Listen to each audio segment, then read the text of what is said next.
weird. Is my PNG tuber capturing my... Hang on. Where's the microphone? Ah, there we go. Microphone settings. Ah, that's why. Okay. That should be better. Cool. Okay, well. Hello, everybody. Welcome to the Path of Exile 2 Dawn of the Hunt reveal stream, which I am very excited for. I loved Path of Exile 2, what we got of it at the start of Early Access. I played for quite a while, well into the end game. I put it down after a while because the end game was not as robust as it could have been. There wasn't that much of a breadth of content, though the basic gameplay was very fun. Dawn of the Hunt is going to be the first major update to the Early Access. It's going to be adding one, possibly two classes, I think. Huntress, definitely. Probably some Ascendancy classes for various starting classes. I believe it's confirmed that we're getting Huntress, or soft confirmed maybe. But who knows what else we'll get? Maybe we'll get an act. Maybe we'll get a bunch of classes. I believe claws and swords are coming in this patch. Swords definitely. Well, swords probably. Not sure otherwise. Let me bring chat back. Hang on.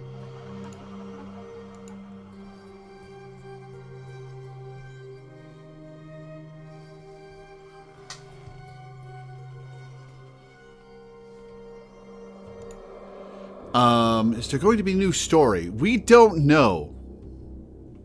We don't know. It's possible we'll get Act 4. We're probably getting Acts 4 through 6 all together. If you had to ask me, we'll probably get Acts 4 through 6 all together. But, I don't know.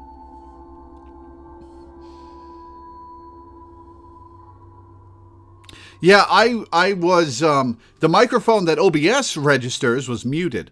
But the microphone that my PNG tuber was registering was not my my Blue Yeti that OBS is registered to. It was attached to my headset microphone for some reason. So that's why my PNG tuber was talking despite me supposedly being muted. But yeah, we're definitely getting an economy reset, probably in the form of a league. Definitely in the form of a league. My guess is we're getting Einhar introduced.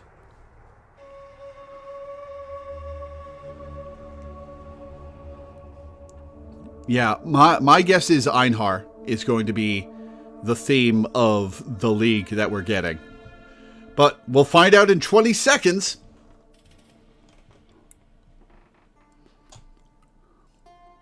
And to be fair, they didn't launch the game without swords. The game's not launched yet. Best Boy returns, please. Hey, Affliction League put it out there that he's probably an immortal, ageless being. Hi, I'm Jonathan Rogers, Game Director on Path of Exile 2. Welcome to GGG Live. Well, it's been a little over 3 months since we launched Early Access, so it's about time for our first major... It's almost 4 months. Today, we're going to show you an exclusive reveal of Path of Exile 2, Dawn of the Hunt, which launches on April 4th. April 4th? Are enabled on today's live stream, so make sure you follow the instructions below in order to claim your Executioner's Guillotine finisher effect. It's guillotine! Now, in today's stream, we're going to take you on a new deep class dive into the new Dawn of the Hunt update. We'll cover a new class, 5 new Ascendancy classes, and huge expansions on character systems like unique items and support gems. After that, it's on to the in-game improvements, including changes to systems, a bunch of new encounters, and lots of other content. We're going to finish up today with a live Q&A session where Zingy D will ask Path of Exile 2's game directors, myself and Mark, your questions from Twitch chat. Now we have a lot to cover today, so let's get started with a trailer for Path of Exile 2, Dawn of the Hunt. Here we go. We as Mary, are guided by the spirit. It provides prey, shelter, even love. But for me, one day, all that were changed.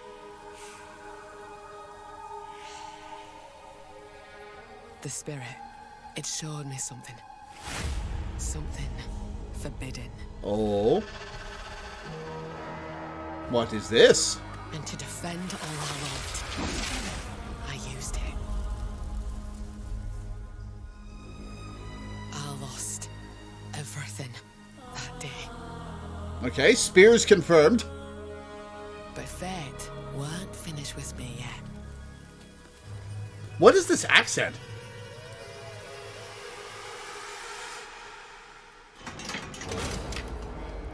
I'll right the wrongs I've done. I'll do what I must. No matter the cost. I will hear the spirit once more.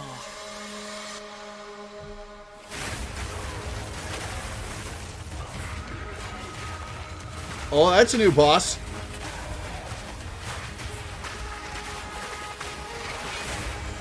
Oh, that's cool.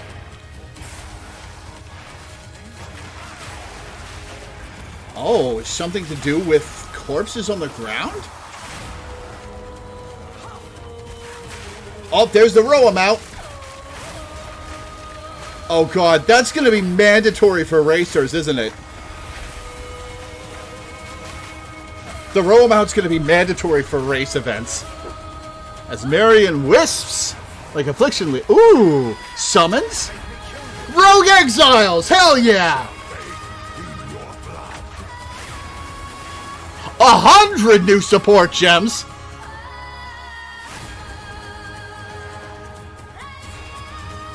New endgame mechanics, yeah. Hey, beyond bosses! Oh, that was the Lake of Calandra. Oh, boy. Oh, I'm getting excited.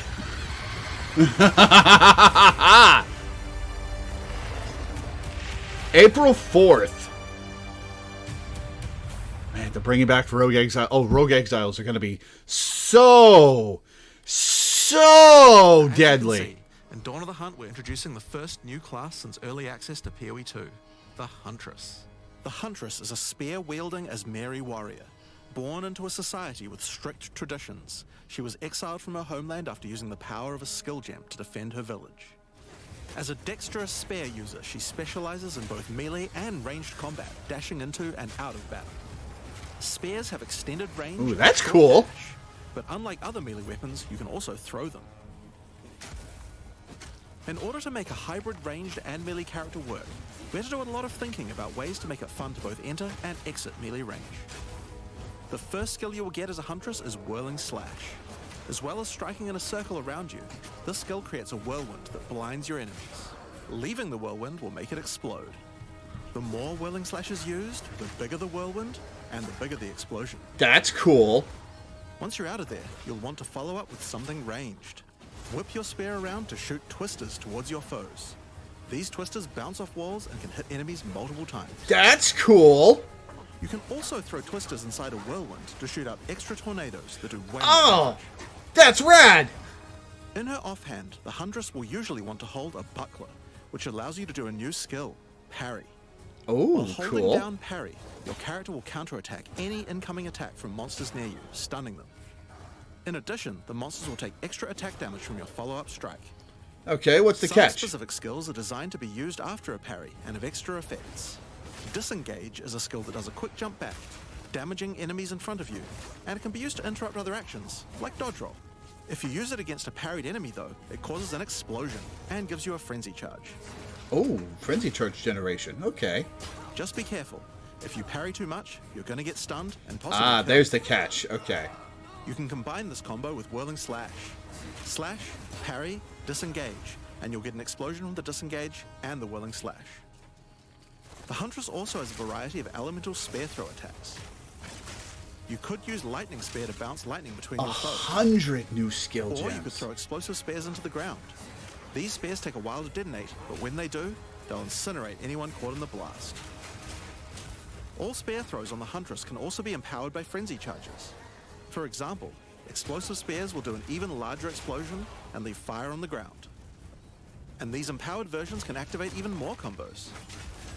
Using Whirling Slash over ground fire will suck it into the whirlwind, adding fire to the explosion. That's cool. Using Twisters inside a fire whirlwind will shit out fire tornadoes as well. And you can do similar combos. It sounded like, I know he said shoot, but it sounded like he said shit out fire tornadoes. Now, a key aspect of hunting is exhausting your foes by causing blood loss. This skill is Rake, which dashes towards your target and unleashes a deadly slash, opening up wounds on your enemies. Follow up with Disengage and watch them bleed out as they run towards you.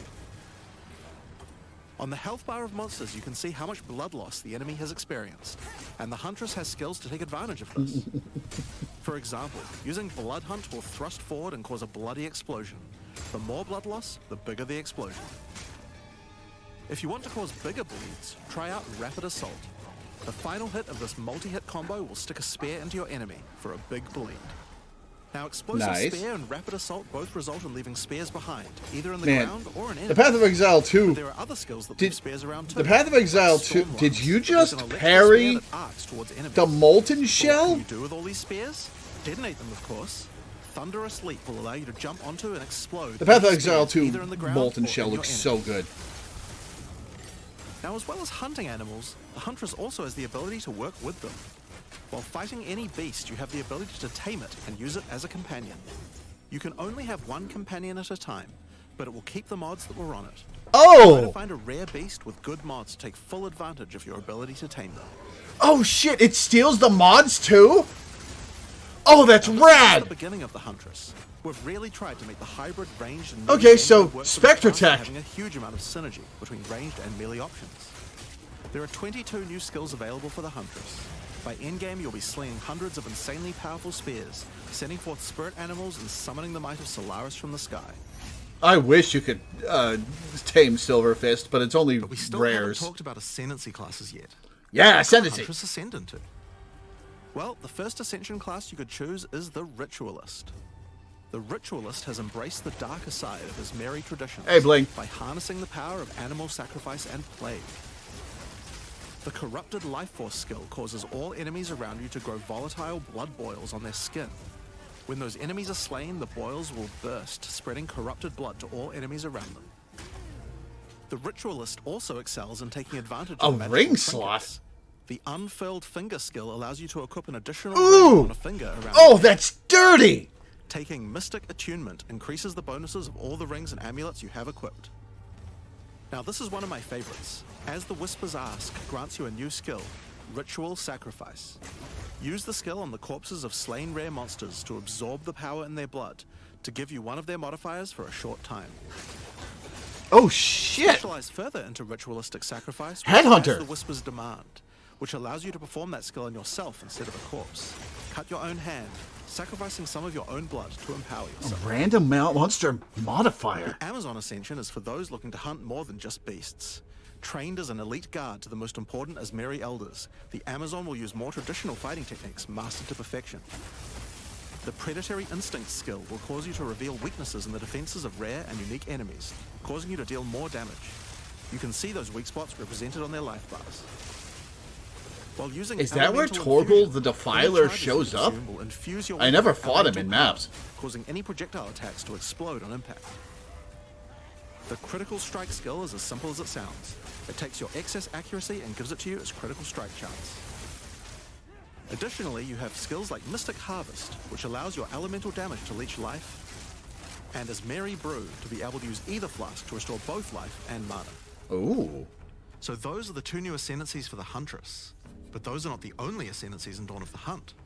We've added a new ascension class for 3 of the other existing classes too. First up, for our warriors out there, we have the Smith of Katava. Okay. The warrior is a blacksmith in origin, taught by his father Renly.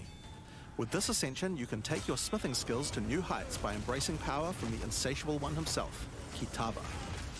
Smiths of Katava are master blacksmiths and have the ability to forge their weapon. Look at that! That Using the Against the Anvil half notable circle. skill, you can enhance your weapon with fiery destruction before any battle. After doing so, How long does that release last? explosions on hit for maximum devastation.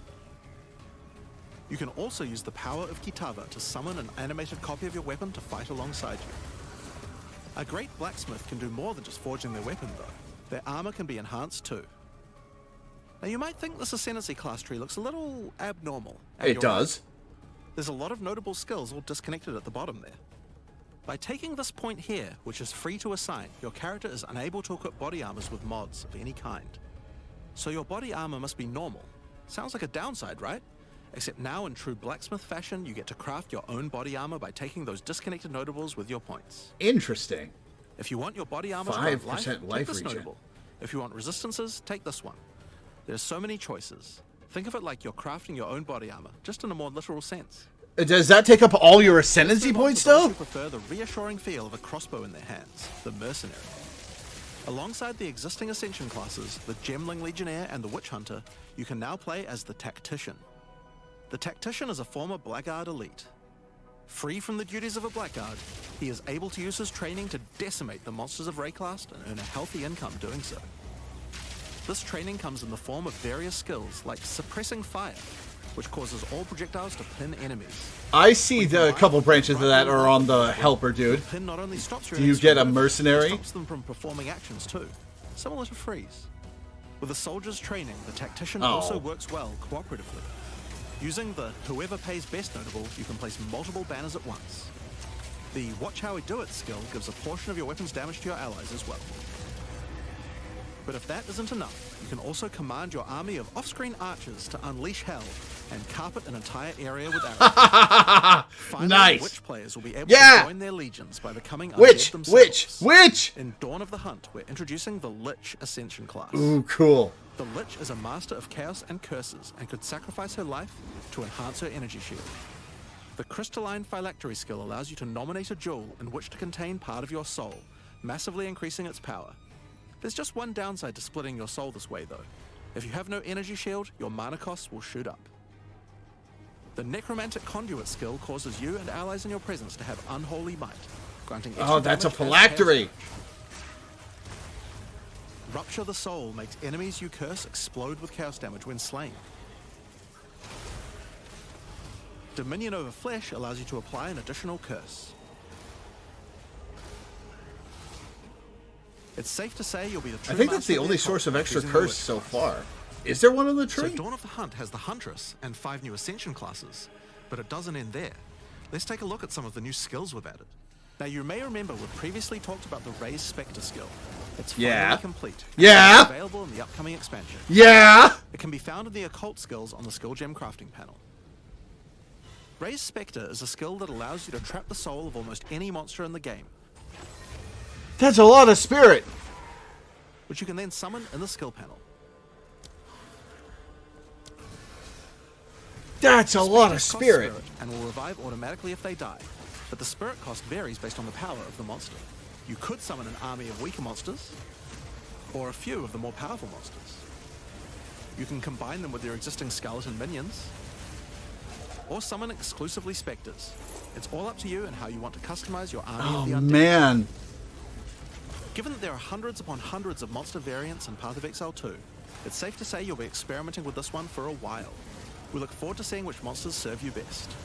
Oh, that's Now let's awesome. move on to our next skill. Since we've been talking about summoning undead so much, let's have a change of pace and summon something a little more alive. In Dawn of the Hunt, we're adding the Summon Rower skill. Oh, everyone can get Summon it. your friendly rower to aid you in combat as a minion. You can also mount your rower in combat at any time, allowing you to move at full speed even while shooting arrows or throwing spears. Be wary though, if you take too much damage while riding your mount, you can be knocked off and get overwhelmed. It's worth keeping an eye on your stagger bar, as falling off the mount can mean almost certain death. On the topic of new ways to enhance your character, let's talk about support gems. Support gems are used to modify your skill gems in meaningful and interesting ways. Currently, we feel that a lot of builds have insufficient options here. To alleviate this, we're adding 100. 100 new support gems. 100 new support gems. Holy Hema fuck. crystals will enable a new kind of bleed build, turning the Yeah, damage go of through all of them. done into explosive vial crystals. Alignment is a support gem for bow attacks, which can reward skilled players with good positional skills.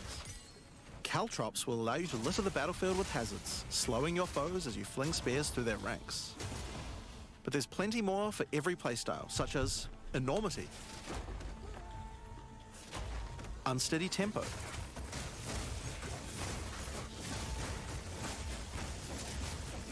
Profanity,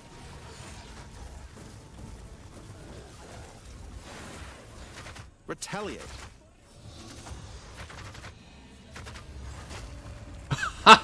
Cool. Syzygy. Yep, that's a real word. I don't believe you. And many more. Oh my god. Now we've talked about a new class. I'll do a stream just looking at all the new support gems. But let's not forget about the core of a true action RPG, the items. To start with, let's talk about uniques. We're adding over 100 new unique items. Okay, are they going to be any good though? Make sure to add uniques with a focus on mid and end-game tiers to make sure there are more exciting items to find for higher level characters. Let's look at some examples. Embrace your inner devil with Chernobog's Pillar. It grants you a large amount of fire damage based on your block chance. The Coming Calamity allows you to become a true master of the elements, granting you all 3 elemental herald skills without costing any spirit. At the same time, enemies in the presence of no Ellie-res. Yo! Gate is a belt useful for builds using a single resource like Blood Magic or Archmage builds. With this belt, you can use 2 life flasks or 2 mana flasks. It's up to you. Now, we could go through these all day, but we'll leave most of them for you to discover. Suffice to say, though, we want there to be way more cool things to find. Over time, our goal is to add a unique to every single base item type at a minimum, so that you can chance. Was that the Marauder? Now, given that we have the Huntress, we have a set of unique spears from early game all the way through the end game as well. One example is Scyther's Spear, which combines bleed and fire in a powerful way. It would be fun to have a PoE-specific avatar for my PoE streams. Unfortunately, not really worthwhile, because nobody watches my PoE streams. Talgyra's Arc, for example, allows you to parry projectiles from any distance. And we're also adding our first unique charms. Bayra's Anguish will not only protect you from Ignite, but will also emit a devastating Fire Nova whenever you do get ignited. In sum, there's just a ton of new uniques to find. We can't wait to see the weird and broken builds that come out of it.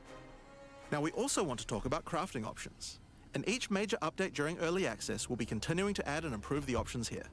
We have various new crafting tools that have been added as rewards to many of the different types of new content that we're adding. Show me! Now, I just want to mention the changes to runes. Runes add commonly available mods, but since they only have 1 tier, flat damage mods tend to get outclassed by in-game.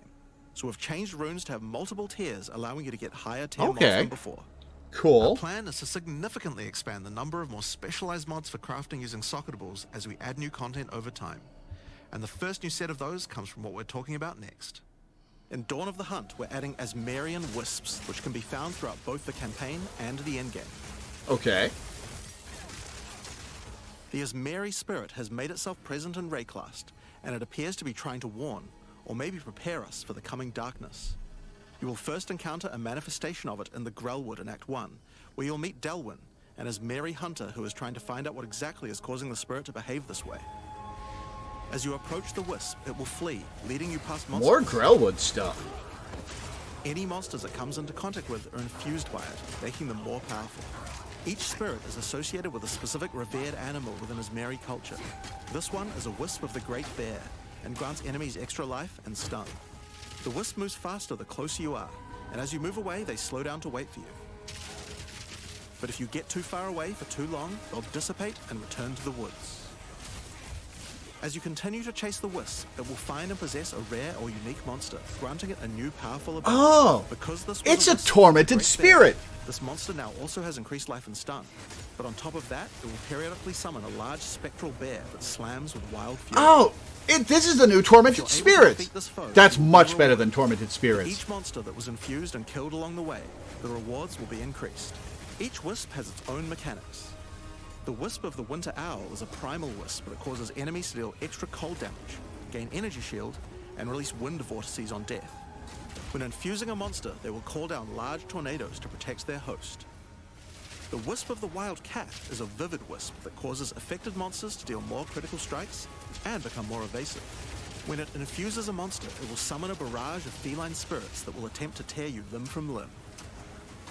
If you're lucky, you may even find sacred wisps that can do some pretty crazy things to the monsters they influence. Cool! Like the wisp of the That's Cunning much Fox, better than Tormented which turns Spirits. normal monsters into magics, magic monsters into rares. Oh, and that's rare dangerous. monsters into actual bosses. Oh, shit! Nice!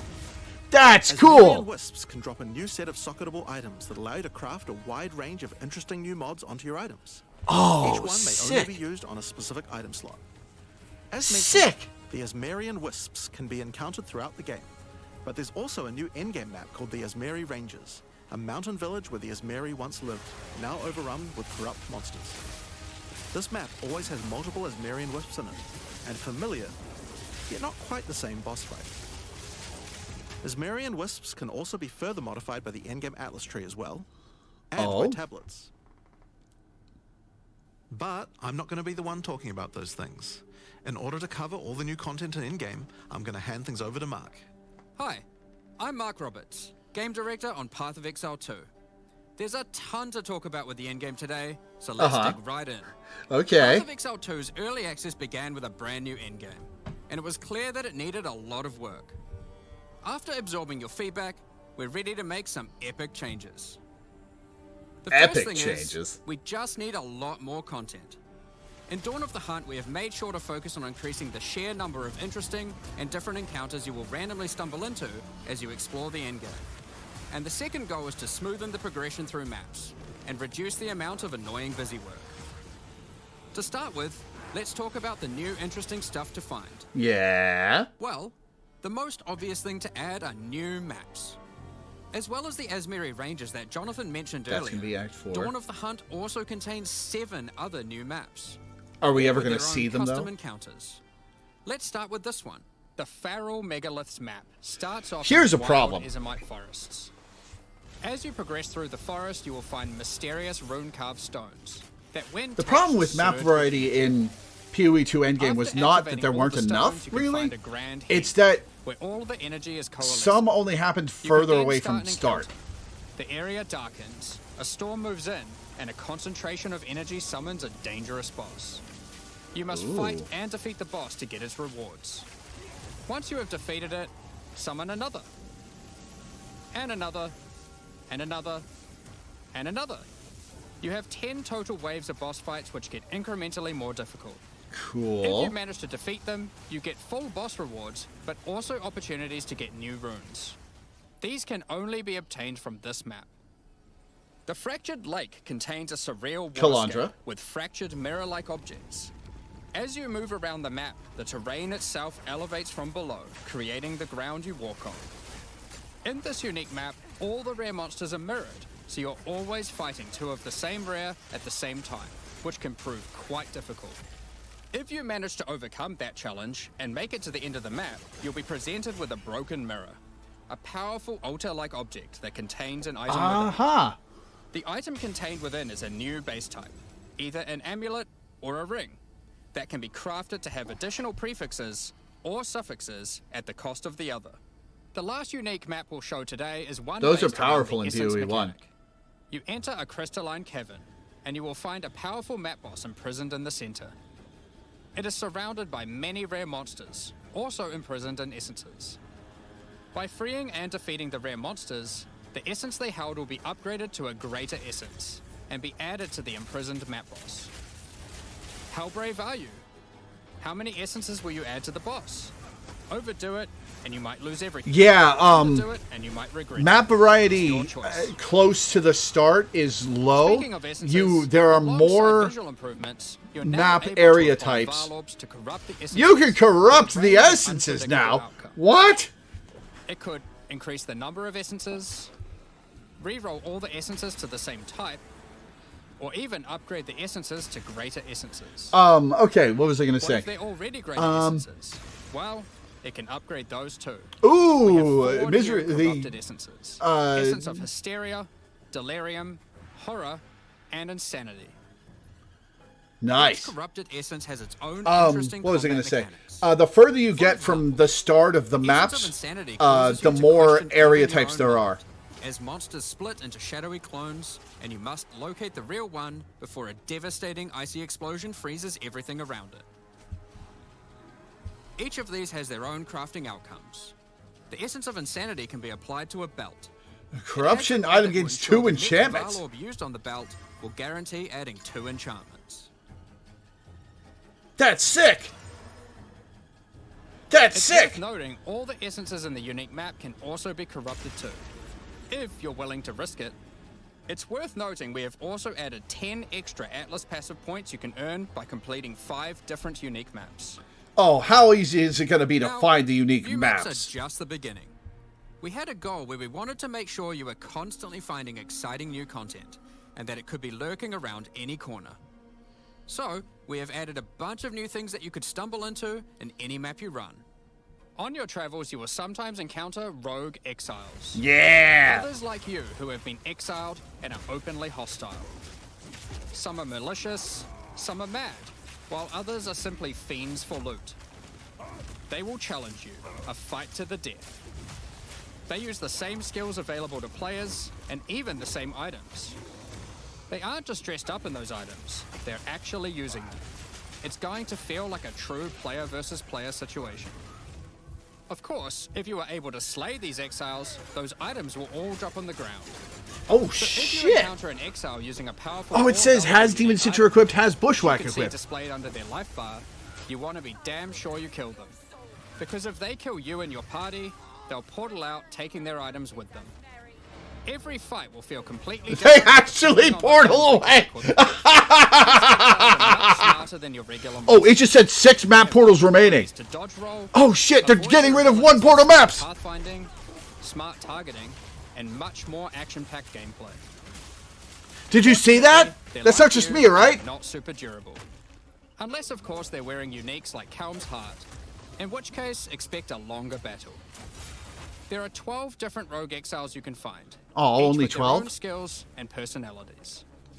Some may insult you, while others may admire your honor in combat. Another encounter you might stumble onto in Dawn of the Hunt are one of 4 new unique strongboxes. Ooh. Strongboxes are chests with modifiers. When you try to open them, they activate traps and spawn waves of monsters that you must defeat to access the loot.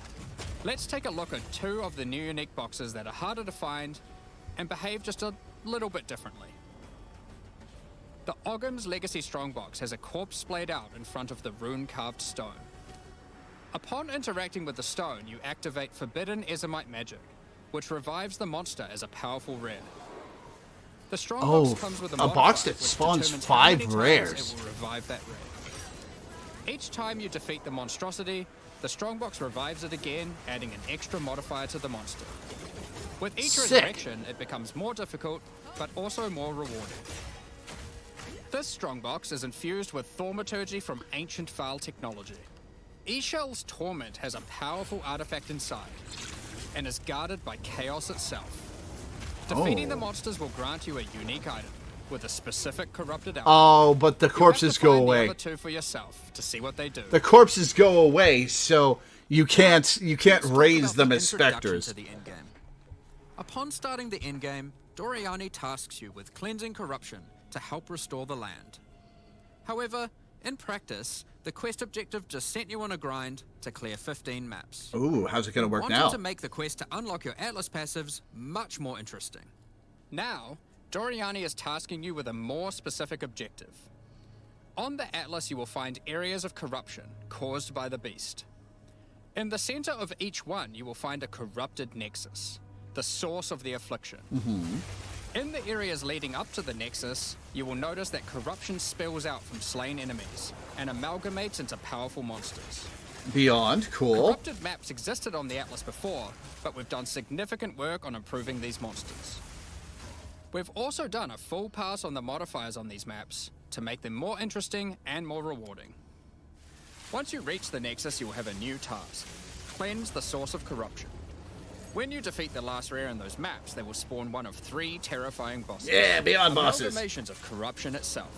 After defeating that boss, Doriani will come and cleanse Replacing the corruption. Beyond bosses with the Scourge As bosses the is one of the remains best the boss decisions purged of they've corruption, ever made, It coalesces into raw flavor-wise. crystallized power, which you can use to gain points for your Atlas passive skill tree.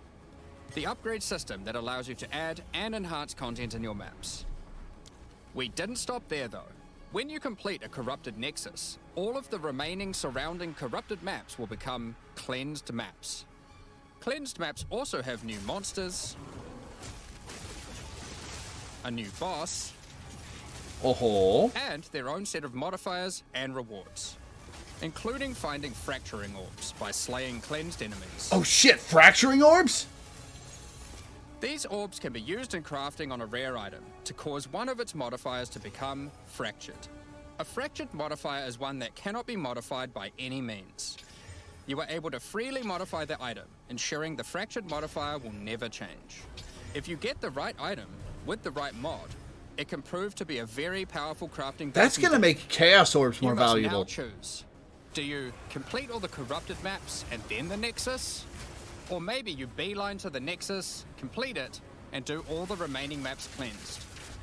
Both have rewards to entice you and challenges to assess.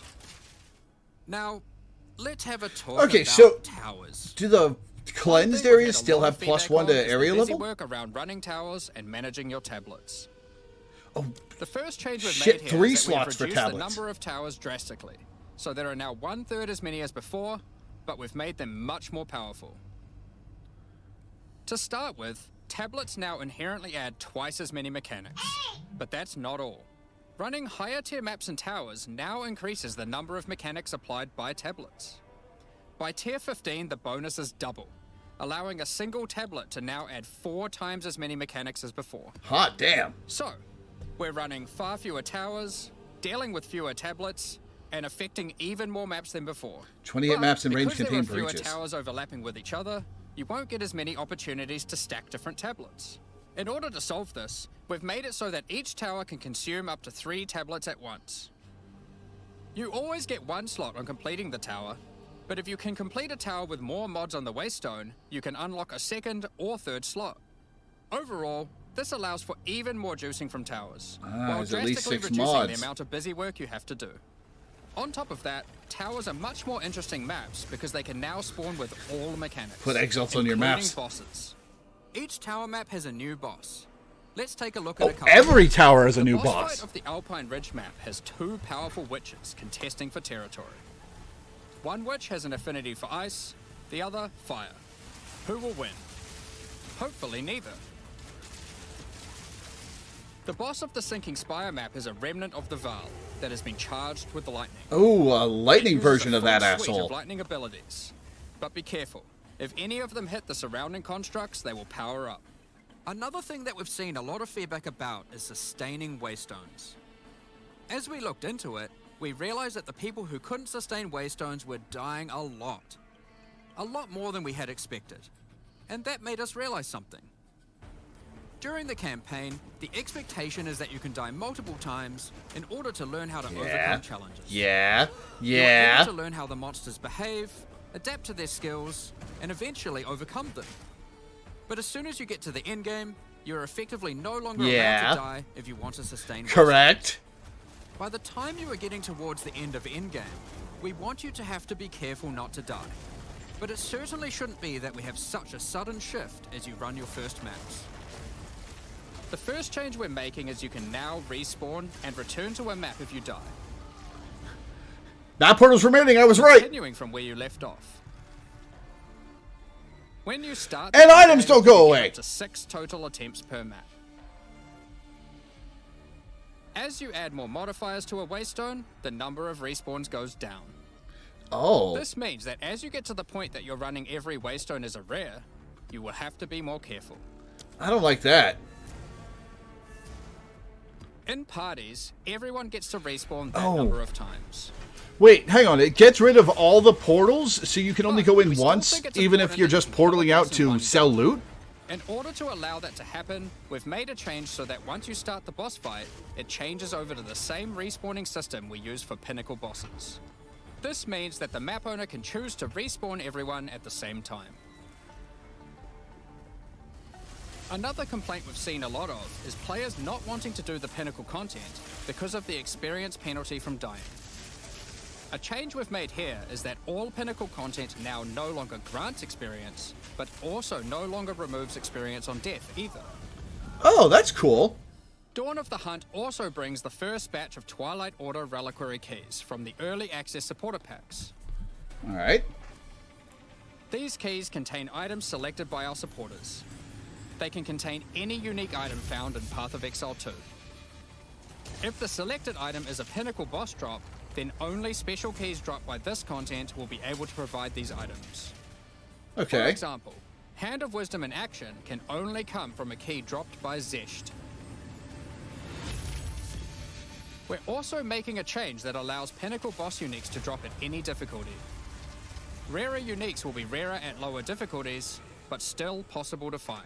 Cool. This applies to the drop chances for the reliquary keys from this content as well.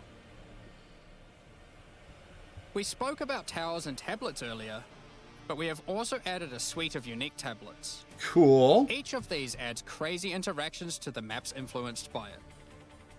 For example, this unique tablet allows you to run any map in a tower's All maps and range can be without requiring accessed. connections, which Cool. can be quite useful for jumping gaps and traveling around your atlas. Oh, that's sick. And this tablet causes all runic monsters spawned during expedition encounters to be duplicated, and weakens all expedition monsters that emerge from the ground. The Atlas tree has also been expanded, and you can find many of the new mechanics there, and improvements to existing ones too. Okay, but what about how hard it is to get the first points in, Now, like, through a this live breach stream, we have mentioned part quite of the a few tree? new crafting options that we've added. New runes, corrupted essences, fractured mods, and jewelry crafting bases. But we did have just one more crafting system to talk about. Recombination. Expedition was the only in-game mechanic that was lacking a crafting system, so that needed to change. Oh, Recombination is a they're making mechanic Expedition that Recombinators! some players. It allows you to merge two items together, hoping to get the best elements of each on a single new item. This new crafting bench will be unlocked as you complete your first expedition, and Dude! requires artifacts found during expeditions to fuel it. Oh, it's gonna cost a The lot rarer of them, the mods though. on the item you are combining, the more expensive the cost. That wraps up all the major in-game changes we're talking about today. Okay, this is With all the promising. system changes and new content, we can't wait to get in there, start blasting maps, April 4th. and obliterating monsters. There is one more thing we wanted to clarify before we move on, which is that all the content we've talked about today will be made available in the existing early access leagues, so you can play your existing characters. However, there will be new leagues made for those who wish to start in a fresh economy. It is recommended to start over and get the full new experience in the Dawn of the Hunt leagues. For all our existing early access players, we're really looking forward to joining you playing in this new update. For those who don't already have access and are interested in playing Path of Exile 2, Dawn of the Hunt, you are able to at any time purchase an early access supporter pack at www.pathofexile2.com. Additionally, the Paladin and Penance supporter packs are now available to purchase in Path of Exile 2 and contain 6 microtransactions each and the full pack's face value in points. All the microtransactions contained within these packs are purely cosmetic and do not affect your character's power or progression in any way. Thank you so much. Oh shit! I can get my cauldron! I can get my cauldron in PoE 2, finally! Ziggy D. With release at the end of next week, our community team will be posting crucial information you'll need for the release. That's gonna bring in Keep some an more eye on the portals. news. On release weekend, we expect to launch the new mystery box and many new microtransactions, including Path of Exile 2's first alternate skill effects. Thanks for joining us today and checking out our latest Oh yeah, developments. PoE 2 doesn't have any We're looking ultimate skill forward to effects playing yet. the Huntress, trying new builds, and exploring the new endgame next week. We'll begin the Q&A shortly, so please get your questions ready. Okay. This is exciting. Oh, this is exciting. Not as exciting as it would have been if there were a new act, but I wasn't expecting a new act. Yeah, like... Good morning, Exiles, and welcome to Q&A mic up. today after a very exciting reveal with lots in it, exceeding my expectations, particularly in crafting. But on that note, we're joined here by Jonathan, and Mark, all that we've seen today, and more in the future of Path of Exile 2. Fix your audio. You had an update about the recombination. Yes, that's right. That's right. Yeah. So we actually last night had a bit of a design session and realized that we weren't actually fully happy with the way that recombination worked. So we actually made quite a big change to it, which wasn't reflected in that video, obviously. Which is basically that we sort of wanted to give a bit more control to the player over how recombination works, and we also kind of weren't really happy about the fact that recombinators is something that like kind of matters a lot for really ultra in-game players, but it wasn't something that was really mattering a lot for like the people who effectively got access to the feature from the start. So we've actually changed it now so that the way it works is that you pick which mods you want on the each item from each item. And then it gives you a percentage chance of success based on the number you pick. So if you pick just like one from one and one from the other, then the chance is much higher. But if you pick if you pick 6 mods, it'll become practically impossible. So effectively, like the more you're wanting to design the item, the less of a chance of actually having success. So That's if interesting, you though. Want to get like a mod, if you want to get an item with like these 2 mods that I found off the ground, that's relatively easy. If you want to get an item which has all of them, then very hard. So we think that's a much better design because it means you can kind of use the recombinators actually become something that you can use even from the first point you get them. But there's still this kind of in-game like for perfect stuff you might still be able to do it with more. It is kind of balanced though, so that like if you pick literally all 6, then it's going to be like incredibly low to the point of like don't even try that. But like 4 mods might be a good thing to sort of be striving for, that kind of thing, and then exalt the other 2, that kind of stuff. So yeah, that's kind of the new design of that. So hopefully that'll be in by the time 0.2 comes out. We've kind of got a plan for doing that. Yeah, like I think it's a much better design than what we had before for recombinators. If it's not there for 0.2, it'll be as very soon as it can afterwards. But yeah, spur of the moment, night before the live stream design sessions. But increased player agency and visibility into the success result is just a win. And honestly, took way too long to, get to the point of us actually going, this is just straight up better to have observability into that and the freedom of choice. So. Sure. Yeah, that's the thing. Recombination definitely felt like something that was both really high end in terms of the crafting that it was intended for, but also just even understanding it. This seems much more intuitive. Yes, you just pick what you want. The mods you want. Yeah, right? exactly. So it does sound like it's a little bit of a nerf for the very high end of crafting. It might end up being, but I'm not like it sort of depends on how the numbers come out. Like because we only just designed this, we need to still work out like exactly how the numbers end up looking. But I mean, look, we have to make sure. Obviously, whenever we're designing any crafting system, we have to be really sure that we're not like screwing over finding stuff on the ground. So you have to sort of have that balance, and that's so that kind of informs everything we do with crafting usually. One difference here, though, of course, is if the success chance fails, both items are destroyed as opposed to always keeping one. Yeah. So okay. So it's basically percent chances for success, and if it fails, item's gone. So roughly, what do you think you try to picture? Just choosing 2 mods out. It depends on what mods you're selecting, but I'm kind of thinking kind of like 35%-ish kind of thing for like 2 normal mods, that kind of thing. Like for them both, for them both. What about the regular forging bench? But we'll it kind of depends. Again, it kind of depends. We'll see how higher tier mods are rare. And yeah, exactly. So it sort of it also the other thing is it's going to now have a fixed cost, so it's not going to And the idea is dollar like based doing a single expedition should be enough to do a recombination. So you're going to be doing them like relatively often as you're doing expeditions. So is the part of expedition where you get to craft with the NPCs still a thing then? Now that you're adding this? Yeah, I mean you've still got that whole mechanic, and like so it's competing for the artifacts. Yeah. Between recombination versus buying things from that other way. So is there some buffs intended for that? I miss PoE 1 too, Jin. It definitely needs some love in the future, but not at this time. Yeah. It seems like the systems can kind of go hand in hand. In PoE 1, by the way, Tujin gave you a selection of like currency items and gems and jewels and fragments and stuff, and you could make offers on those and haggle with him to get a good price for them, and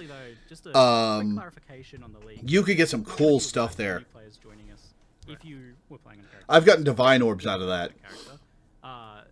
But a lot of long-term Path of Exile players know the importance of playing on a fresh start, and that's also really important for you guys as well. For sure, yeah. I mean, basically, if we don't have like any character that's come from before, you're just not gonna like because the balance is so different and because so many things have changed, there's like no point in even listening to feedback for someone who's playing in the old league. Like it really has to be that you're doing the fresh start, and we're sort of seeing how things go in the new economy.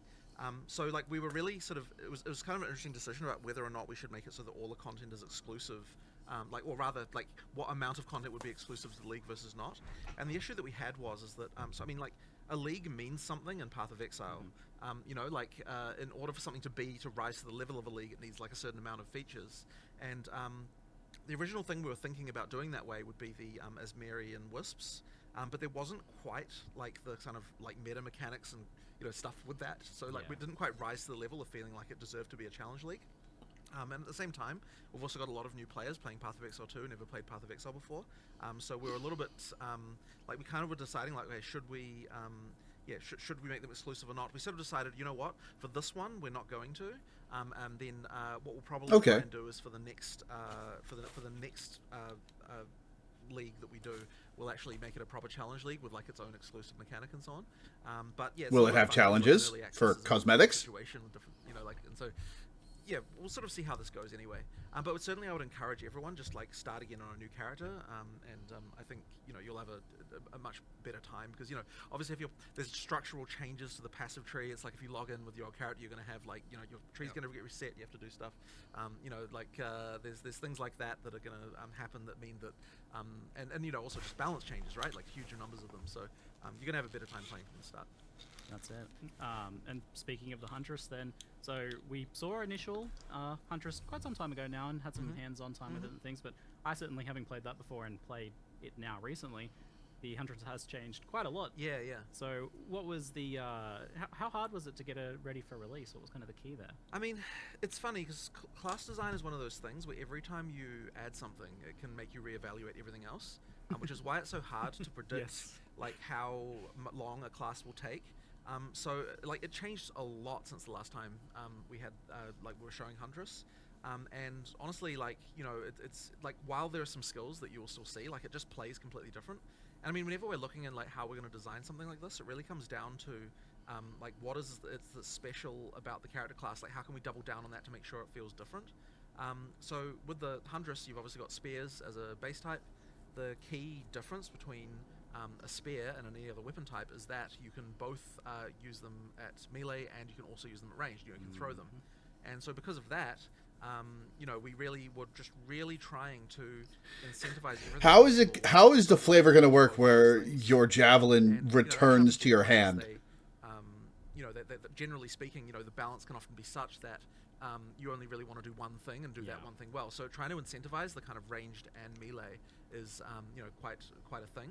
And I mean, the way we do it effectively is try to make sure that like there are combo chains where a ranged thing can combo with something that's melee, and a melee thing can combo with something that's ranged, and then also give you good abilities to move between the two states. And so that kind of means that you end up with a very like agile character, like you're constantly moving like backwards and forwards and kind of moving around. And I would say that like given that it's the Dex character, that it's good that it feels that way, that it feels the most agile of all of the melee character classes. So that's been a really good one.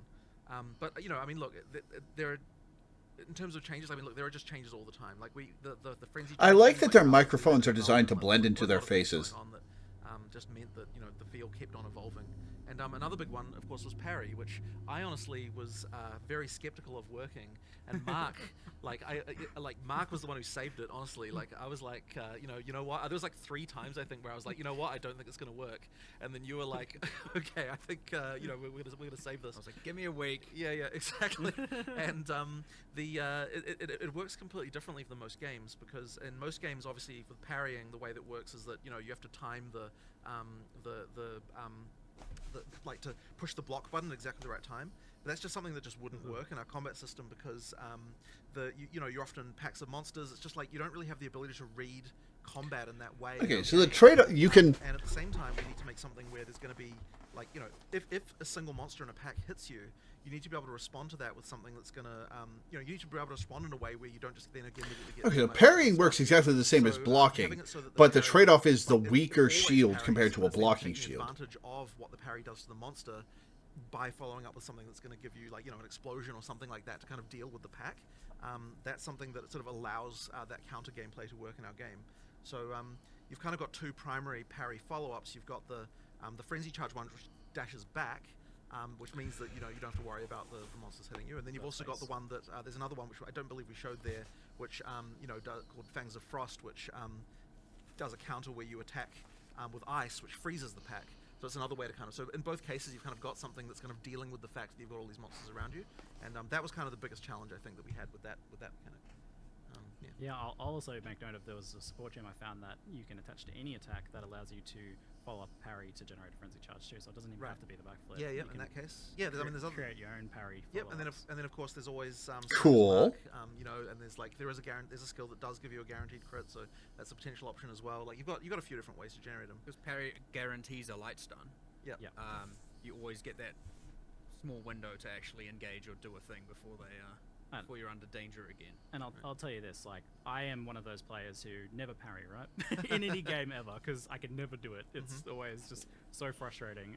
So I was very skeptical of that, but it feels really good. You've both managed to make it something that's easy to do because you can just hold the button down and parry at any time. There's no skill involved in that. But at the same time, you've incentivized making it so that you do want to still try and time it as best you can personally. Well, how have you done that? How have you made it so that like you actually still want to kind of play it skillfully? Well, I mean, ultimately, anytime you're holding down the parry button is when you're not attacking, right? Exactly. So you still want to kind of minimize the window, but at the same time, like the timing is just not like, not as bad. But the nice thing as well is that like once you do successfully parry, it's very obvious. You get the sound, you get the token on the monster. It's very chunky. It is a little disappointing that Druid's not in this update. Because there was a bug for a little bit where people would start showing up in your friends list as druids. Shields are, in comparison. So the speculation was Druid was coming in the next update. Change to how shields work at the last minute, which we'll see if it makes it into 020. I was playing around with it last night. This was 8 p.m. last night. Yeah, 8 p.m. last night, exactly. I was messing with this. Yeah, messing around with it. And I won't talk too much about how that's going to work, but effectively we want to make shields, the shields better as well, and kind of build something into those to make them more interesting. So that's the plan there. We'll see if it makes it for 020. Yeah, following that kind of similar design space idea of being able to do a bit more with it. Yeah, and then 100%. that feed into other skills and things like that as well. 100%. There's a lot of room there to play with. Yeah. So we talked about Huntress being very, very combo heavy, and she has the deepest combo chains out of anyone so far, even exceeding like things you can do with Monk. You've got 3-4 different skills deep of things you can start to synergize together. So how do you balance? How do you make that fun? Firstly, like rather than like onerous, for example. Well, I mean, I guess there's a few things. Like one of them is it just has to be very readable and understandable when, like what you can do and when you can do it. And I think the other thing that's really to our advantage here is reusing skills in multiple ways, so you can make a deeper combo chain without requiring you to be using as many skills in order to do it. So the way that Whirling Slash and Tornadoes interact with ground effects and kind of like all that stuff sort of means that you're using Whirling Slash multiple times as part of the same combo chain. And that's an idea I think that I'd like to try and explore more, because I think that it is a cool way to kind of extend the combo chain. Yeah, as I said, without sort of getting too many things involved, and that makes it a lot cooler. So yeah, I'll think a bit more about how we can apply that to other classes and other skills. But it's worked out really well here. Yeah, it's a bit of like a loose create your own combo system in a way. Like obviously there's intended combos, but because it's interacting with something that's fundamental like ground effects, you're able to combo with anything that creates a ground effect. And there's a lot of different ways you can do that. Like I added shocked ground to the backflip skill, or I got a companion pet that had a shocked ground aura. Nice. As like that was just there and that was available all the time. I mean, it's funny as well because it also works on just enemy ground effects, and so sometimes you can just get a damage boost because the rare just happened to be dropping ground fire or something. So that's kind of fun. But it's been it's just a lot of fun to play. The first time I ran into that was actually in the graveyard, where there's these like chests that like pop open with fire, and like I was using tornadoes, and then one of them just randomly turned into a fire tornado, and I'm like, oh, what happened there? Oh, yeah, sweet. It was just like a really cool moment where it just sort of interacted with the environment, which was really fun. It always feels like you're getting a little bit of something extra for free when you're taking advantage of the enemy effects, or a boss fight that just has burning ground everywhere. It's like sweet. So how do you go about balancing though when you have a class that has deeper combos and kind of somewhat requires you to do a bit more versus a class or a skill or a build that is just bonk? I mean, you have to ultimately make the combos matter, right? And I think actually that's one of those things that we're trying to really focus on with the balance changes we're doing and Dawn of the Hunt more generally, is making sure that even, like, I think it's the case where some of the combo gameplay kind of degenerates a little bit by end game in a way that, like, I want to make sure it still feels rewarded. And so we were sort of doing various checks, you know, like recently about, you know, like as a random example, right? Like, so on the Mercenary, we found that doing, you know, but when you get to end game, doing armor break, sorry, what's it called? The armor piercing that causes armor break, followed with high velocity rounds, is just worse than just using high velocity rounds. And that's like really bad, right? Like we have to make sure that we're improving that stuff. So it's like sometimes you just get these things where like the balance by endgame kind of degenerates in a way that that doesn't support the combo anymore. So we have to make sure that when we're looking at buffing things, that we're like making sure that when we're doing it, it's to support the fact that using more things is actually a good thing. Yeah, we're really trying to make sure that we're bringing some of that, you know, improving some of that stuff as well as we're making the balance changes.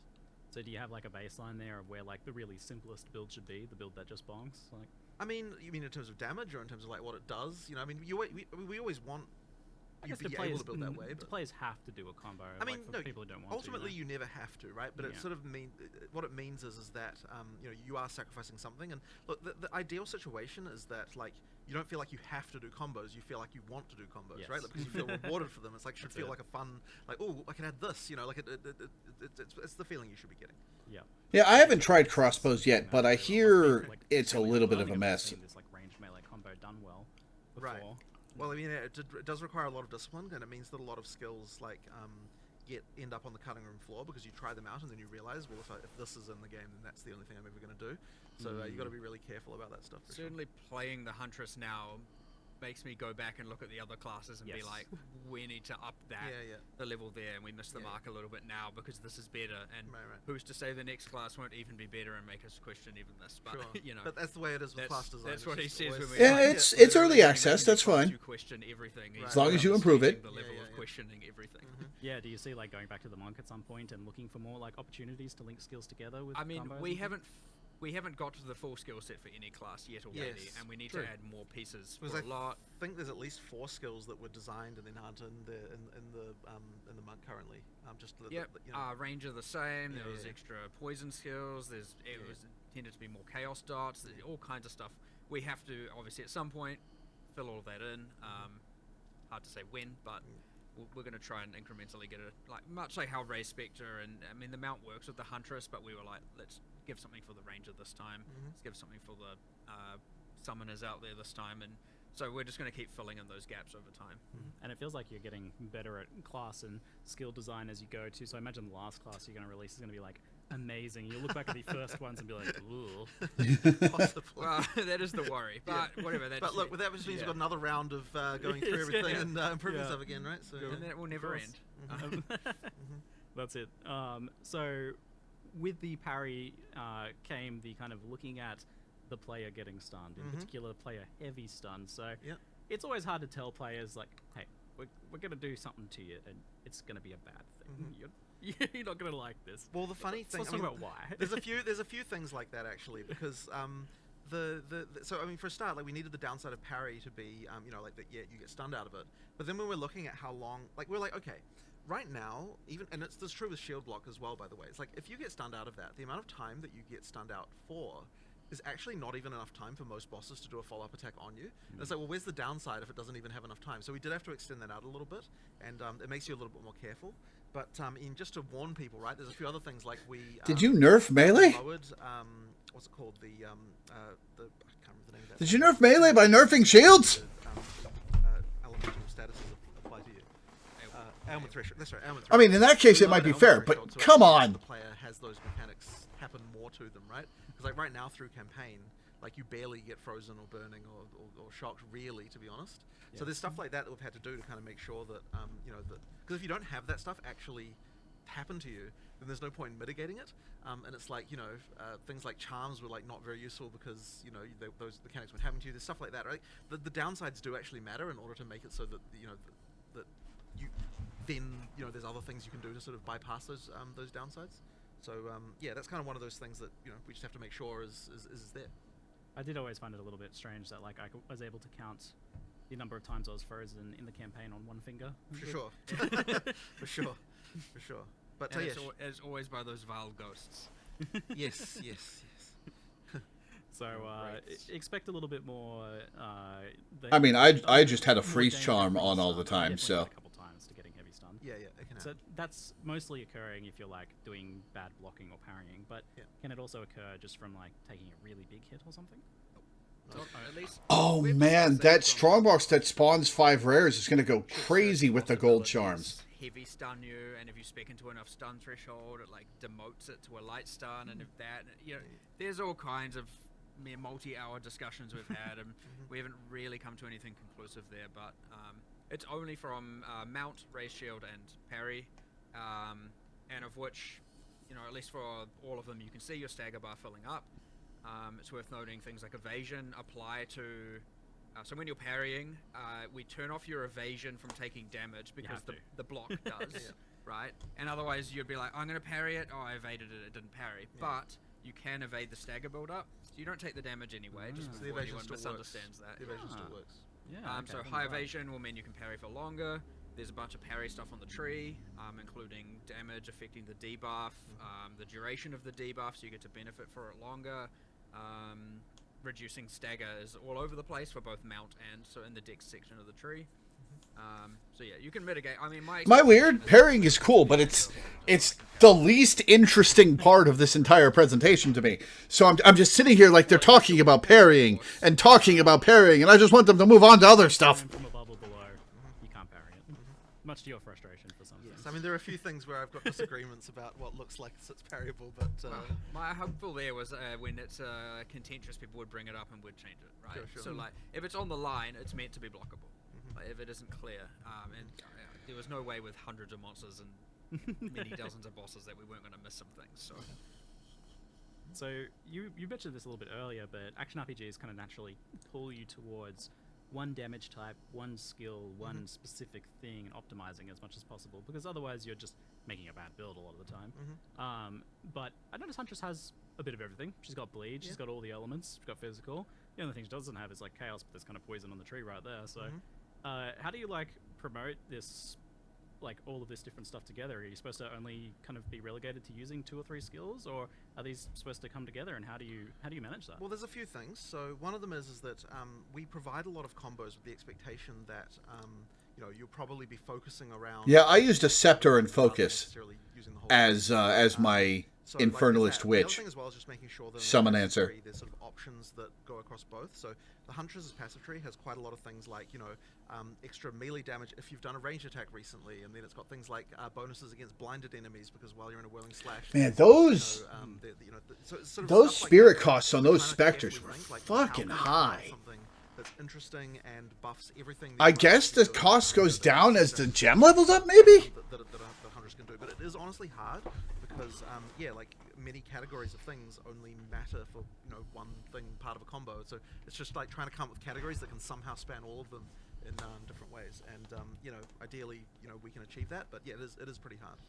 Generally, yeah, you're going to become more. Oh man, here's the thing: the ranger, not the ranger, the huntress class that lets you resurrect a rare as a minion.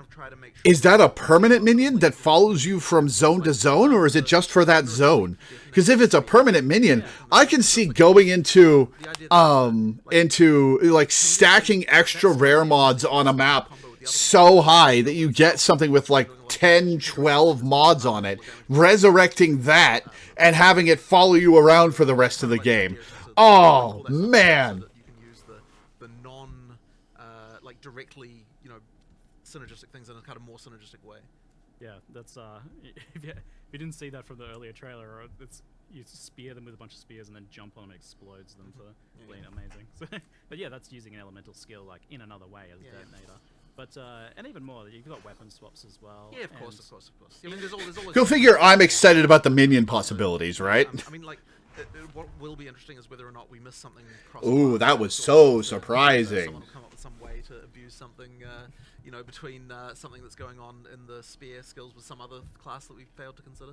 Yeah, I mean, so that's it. When we look at a new class, we typically like call it like, Huntress is spears, but kind of not really. It's their signature weapon, but absolutely. nothing in the Ascendancy's prescribes spears. Exactly. So effectively, we take great pains to make sure that the ascendancies never mention weapon types. That they're always generalized. So, for example, the infusion mechanic in the Amazon, it just says projectiles. It doesn't say spears. I can see people complaining about having to hunt for the optimal rare mob, but it's effectively. I think it's just cool. Honestly, I know that Mark does it makes the constraint a lot harder for how to design an ascendancy class. If you have to think about it that way, for sure. Oh, it'd be much easier to just put a bunch of cool spear stuff in there, but now only really. I mean, it was similar to the original PoE 1 Saboteur. It called out traps and mines, and so if you're a trap and mine character, what are you doing? Well, you could do something else, but no one else is playing that thing. You know, it isn't.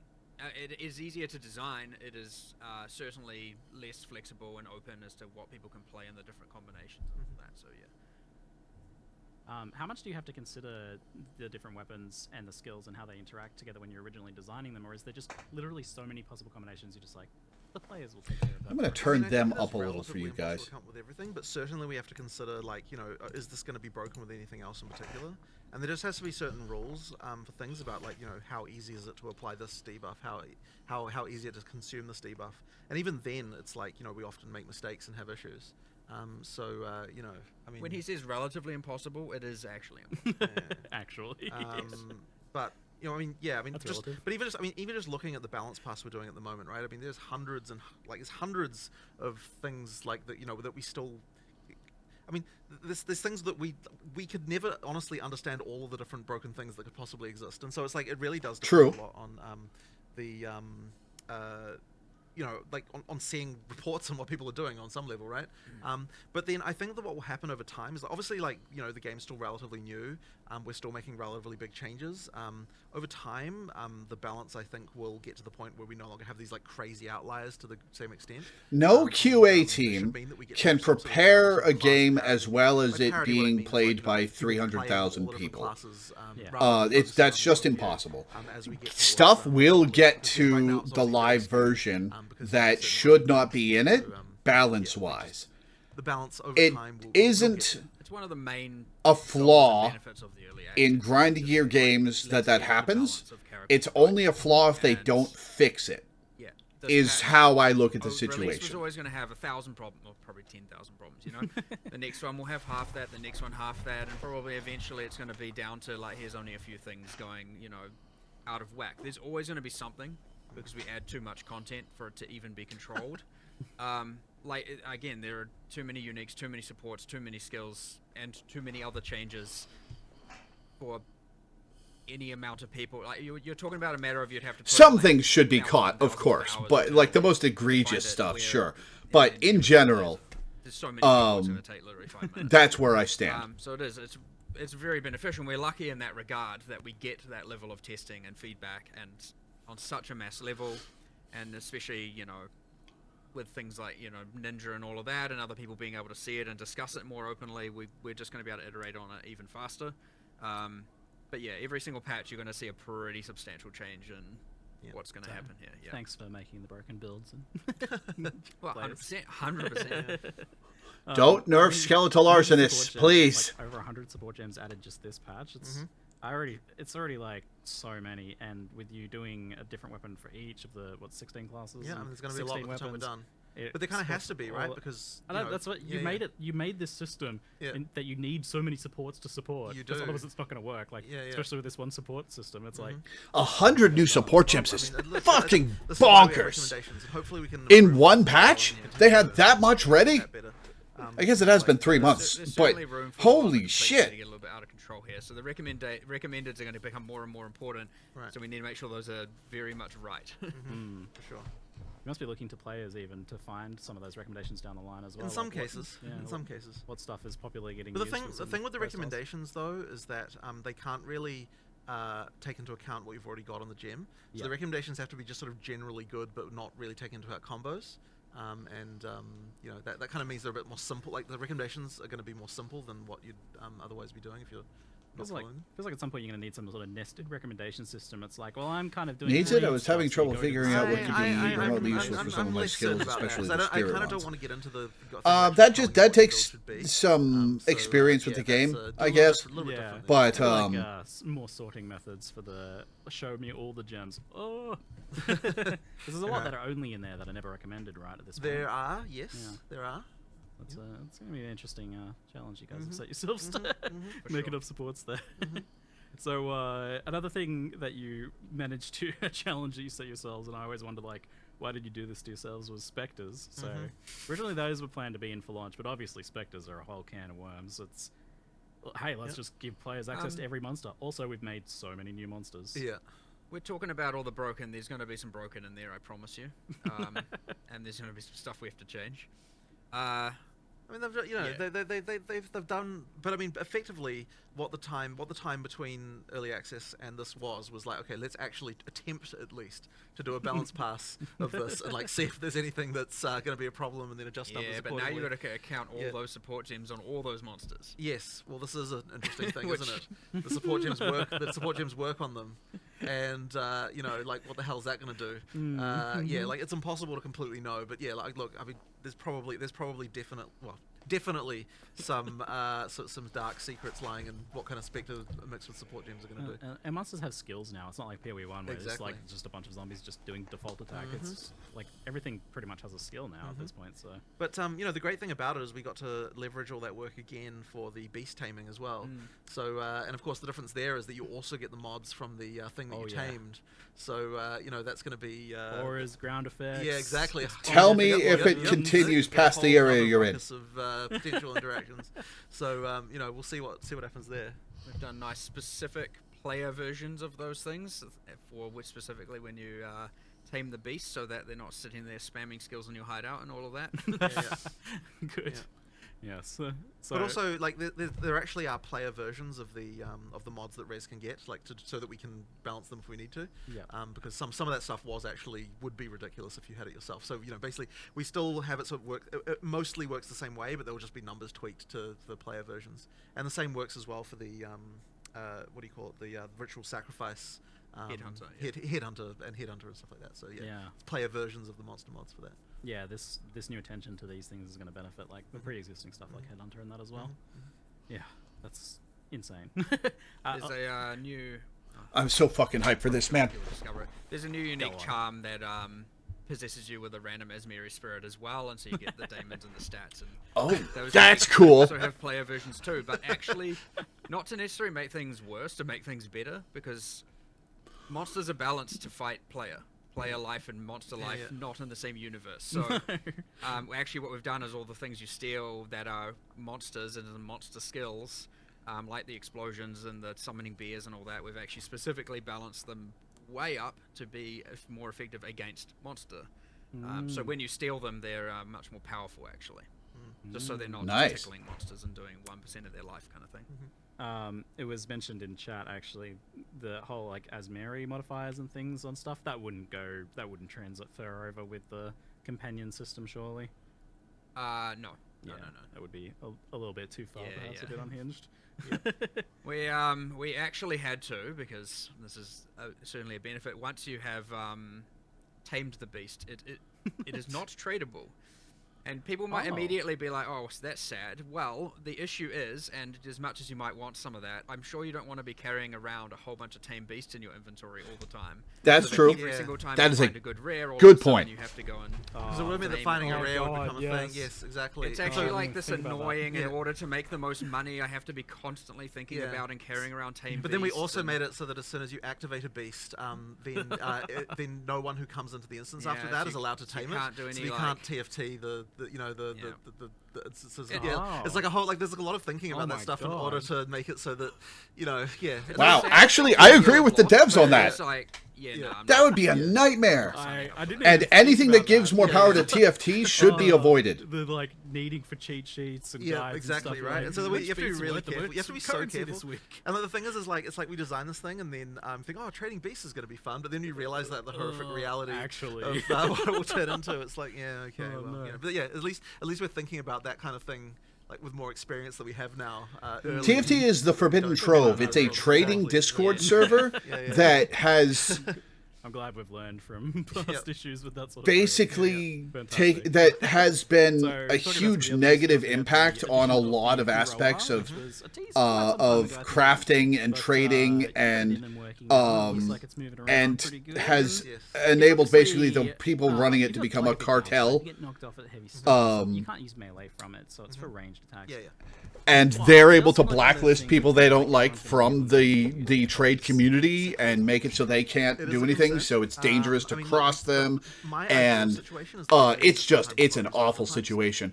But it was enabled by a lot of strange and archaic decisions that Grinding Gear Games made about trading and crafting in Path of Exile 1. And it grew out of a remedy for those situations. And look, if it doesn't work later, if we have to nerf it, I suppose. But I want something like that. And so it was kind of inevitable that somebody would be offering a systemized service for this sort of thing. It's just that the people who are a cartel. Well, as I said earlier, you can probably get builds that get to the point of parrying indefinitely. So you can. That means you can probably get to the point of riding a roll. Like they're so corrupt that if you badmouth them on Reddit, they might see it and ban you from TFT. Into and all of that.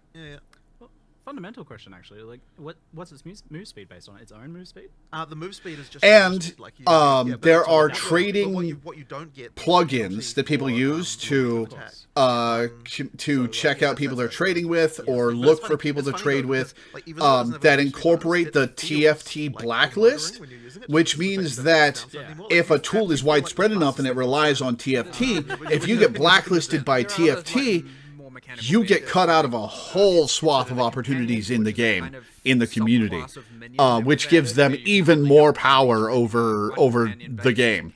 It's horrific at its worst of the abuses. With the keystone. Oh, right, yeah. But inherently, you can only have one companion. Right, so you can't use a tamed beast if you're using the row. And then there are heaps of passives for like if you have a companion, companions while they're in your presence and all that kind of stuff. Heaps of that stuff around the bottom of the tree. Yeah, I saw you guys remade the minion damage is player damage node on the tree. It's your companion damage nodes become player damage nodes. And I was like, oh, that looks like I'm Companions. Well, I missed them talking about something. Where it's like more the mercenary over to ranger huntress is more like, yeah, you want your one powerful minion and benefiting that benefits you and you benefit it, and there's that synergy between you and your companions. So since it is a companion, I like the idea of like balance wise. Maybe it ends up being that you're like map clearing on rollback, and then you get to the boss and you dismount like old school mounted knights who charge in battle and then dismount and fight.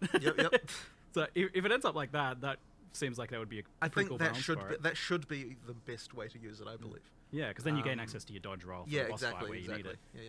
And does the rower then kind of do a bit when you're not on it? It can attack, but I mean it's not exactly a huge damage source or anything. It's certainly better to stay at ranged. It's not the most durable of birds.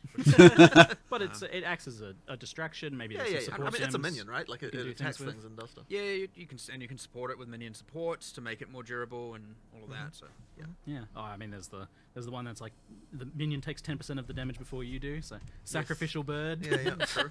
Poor little guy.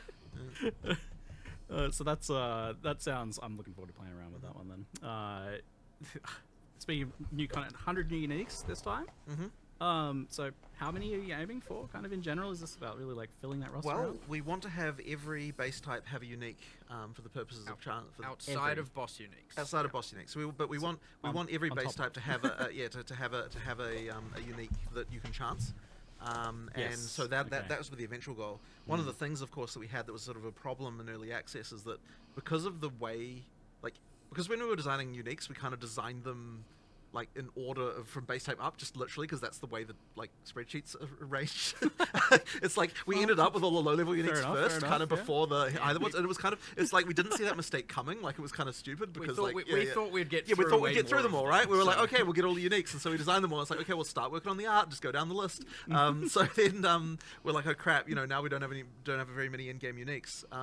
So this time we're like, okay, we really need to make sure that in-game uniques are a thing. Good. There's way more of them. That so the focus really is on making sure there's lots of cool stuff. I kind of thought that it was that that you can get.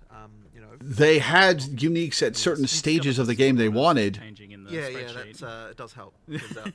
But effectively. But they were like only putting them on like the base types because the advanced and expert base types were going to go away at full release. 100 now, 100 later, 100 next. You just keep going until kind of honestly, we never really stop making uniques. Like, especially anyone familiar with Path of Exile 1's history, is every single expansion since the dawn of time has had new uniques added to it. So, there's a lot there. And there's over 1,000 eventually as well.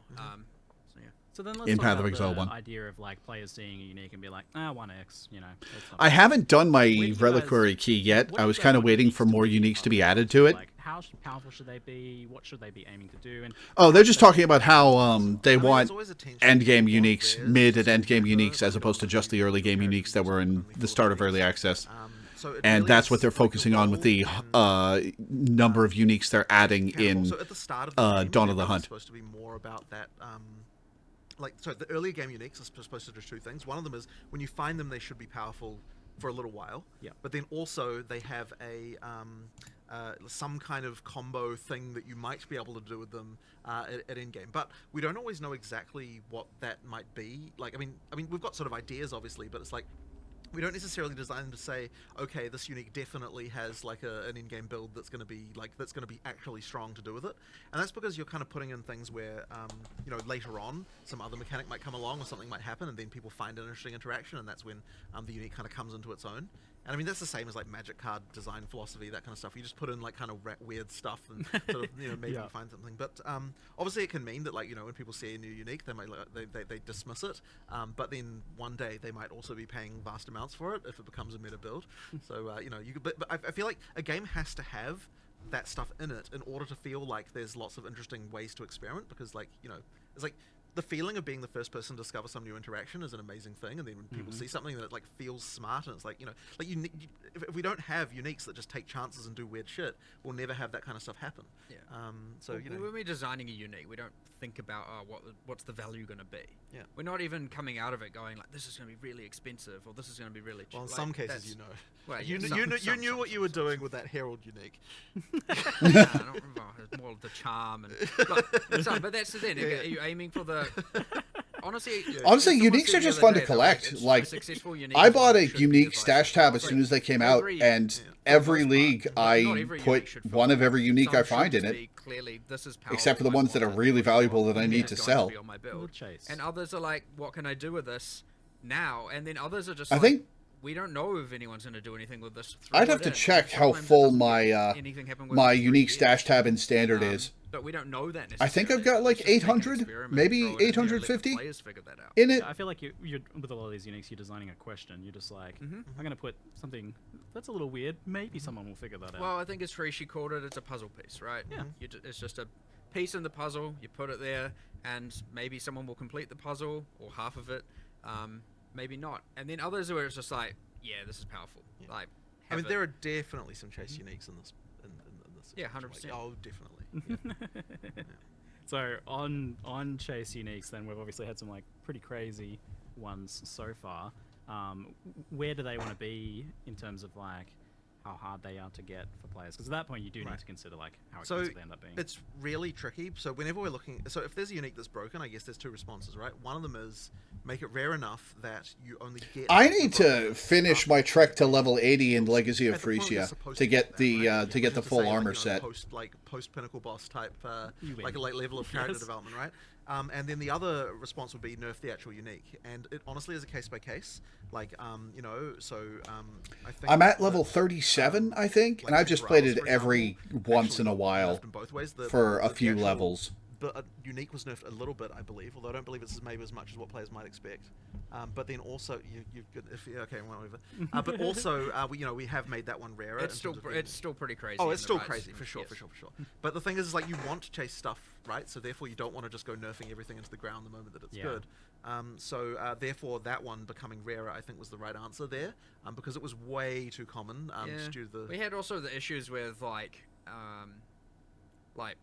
there were 3 real issues. One is darkness at one point bypassed honor loss, so all of a sudden a no-hit run. It wasn't a no-hit run. Yeah. You had guard bypass honor loss, so once again a no-hit run is not a no-hit run. And then there was just like, well, how can anything hit you if you can kill literally everything on your screen in 1 frame, right? So those 3 problems, and so as the balance issue of not everything surviving for more than 1 frame due to a subset of builds, and those other 2 things go away, it becomes a lot rarer in itself. It is much harder to require like very specific and ideally high skill gameplay. And then there's just like, well, it also was just too common, the relic that yielded it. I mean, the expectation was that, because this is a hard challenge, most of the time when people try, they will fail. But the reality is, once you get the ability to do it, you just trade for that thing and get it every time. So that's kind of meant that the rarity kind of didn't work like we thought, and now that should be better in both ways. Again, for the PoE 1 players comparison, like it was far more common than Original Sin. Which was the same role in PoE 1's version of the Sanctum, just to give us some sort of comparison. It's just much easier to actually reliably do it. And it shouldn't have been that much more common. Right. Yeah, gotcha. So crafting really surprised me. You guys announced, I thought we'd maybe get like one little thing, maybe you'd do something with essences or something, but we've got essences coming out a lot more, it looks like. You've got, because you're violent, you can so greater essences are going to be much easier to get. One thing we didn't mention in the video is that like omens. I got like 2 greater essences in my first couple days in maps, and never found any more ever again. Like we certainly knew that we needed to do more with what crafting stuff, and so we're kind of like, well, let's just make sure we're at least adding 3 or 4 things, like new things to.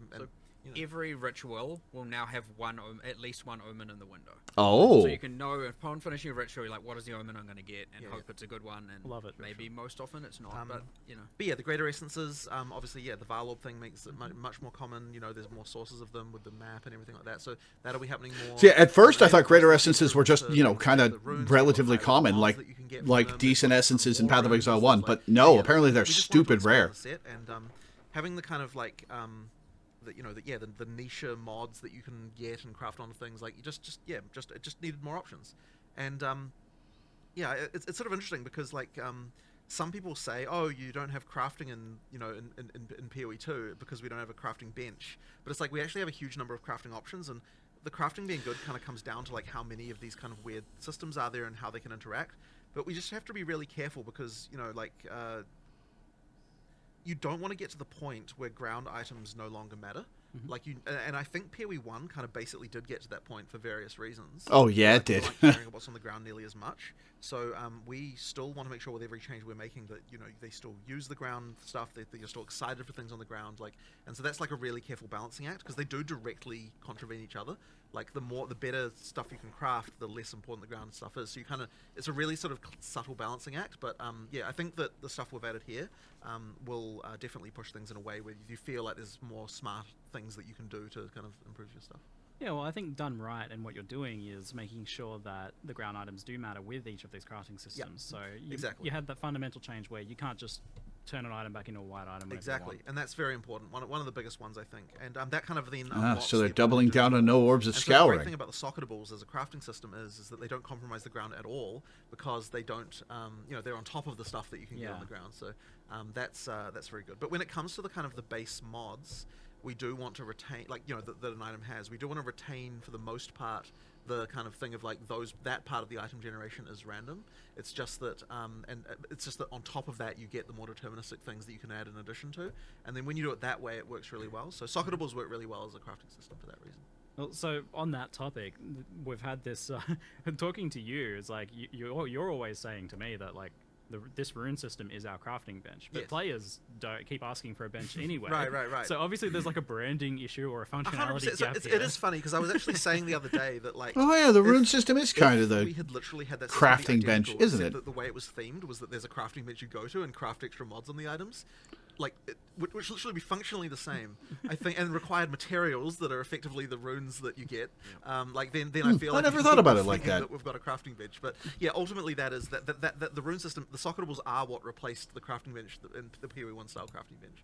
And I guess it must have also been like with that initial kind of output of them was just not as many options as 100% what you as had well. So that is access the issue, to. and that's because they were relatively late in development. So now we're just sort of expanding that, and we'll continue to add more socketables probably with every release, right? Like we'll add more categories of them, or do different things. It's like expanding the kind of type of mods, because there is a thing where it's the more like in the base mod pool for items, there can only be things that are really fundamental, and so anything that's kind of out there, we don't want to put in the base mod pool, because then you end up with this sort of situation where you get items and they've got random shit you don't care about. Like the crafting Yeah. is where you want to have all of the kind of stuff that's like very build specific. Yeah. And so adding more mods to that pool so that you can do that is the right idea. Why is it that you can't socket and rune some things, like non-attack weapons, for example?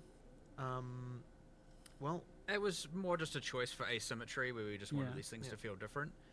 There was also just like a little bit of a like, in the future, we'll add some system where we can do something else there, and Yeah, so just getting not to having socket my everything be scepter would completely be cool. identical. Much like how the quality on those weapons works differently, where it affects the skill as opposed to just base damage.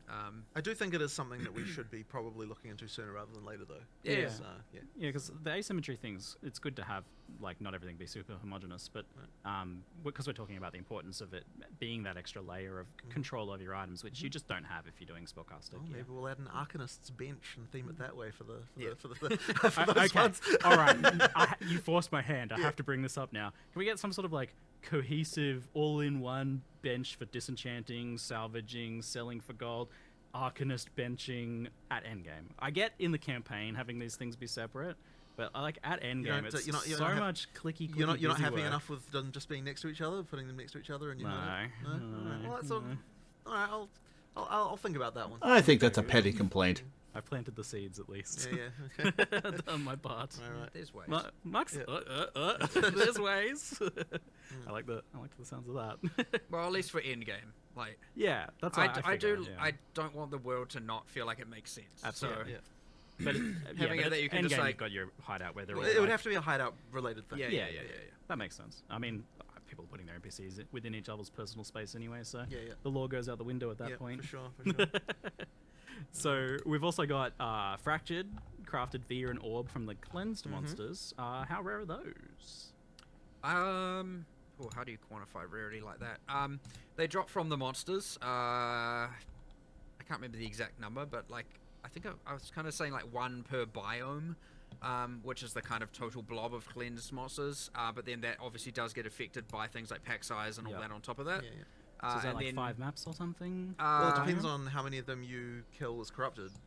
Yeah. Because so- because the ones you didn't Yeah.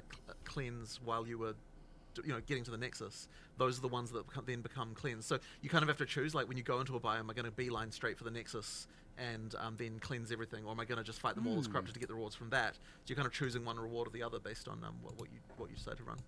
Okay, so you can kind of leave the Nexus for last if you want to Yes, if you want to use it to try and get more fractured orbs. Well, you oh no, it's the other way around. way So around, do yeah. Nexus first, then it cleanses all the maps, Oh. and then now you can get the most chance at fractured orbs, or you can fight them corrupted before going to the Nexus if you want to get the rewards that the corrupted maps have. And we have like Ah. for example, the corrupted bosses have their own uniques now. Yeah, so you're gonna want that's There's a you're bunch gonna of be new Ooh. modifiers and Yeah. how they, so there's like Yeah, yeah. random corrupted strongbox kind of things and all of that Clever. stuff. So you, Yeah. you Oh, kind of really are interesting. are gonna have a look at the mods. right. I like Are this. I'm gonna there- do this, then this, then this, then the Nexus, and then I'm gonna do the rest cleansed. Does the cleansed boss have its own uniques as well? Not yet. Not yet. Okay. It does have. It guarantees a fractured orb though as well. Oh, okay. Oh. So you get the boss. So and you'll display if you hover over the map and it says like contains I can't remember his name. Then you run it and kill it, you will get a fractured orb. So at least you know that. Okay. One. Yeah.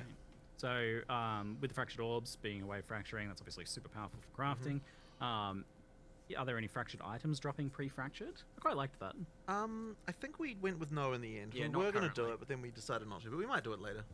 Yeah, so an extra add-on. Is there a particular reason for it or thought process for that? There just kind of wasn't anything that really fit that exactly. I think. At some point, you'll want some new thing to Yeah, go in probably. that, like this. Probably. This feels Personally, right I there. would rather just drop more orbs. Yeah. Honestly, let people choose how they want to use them.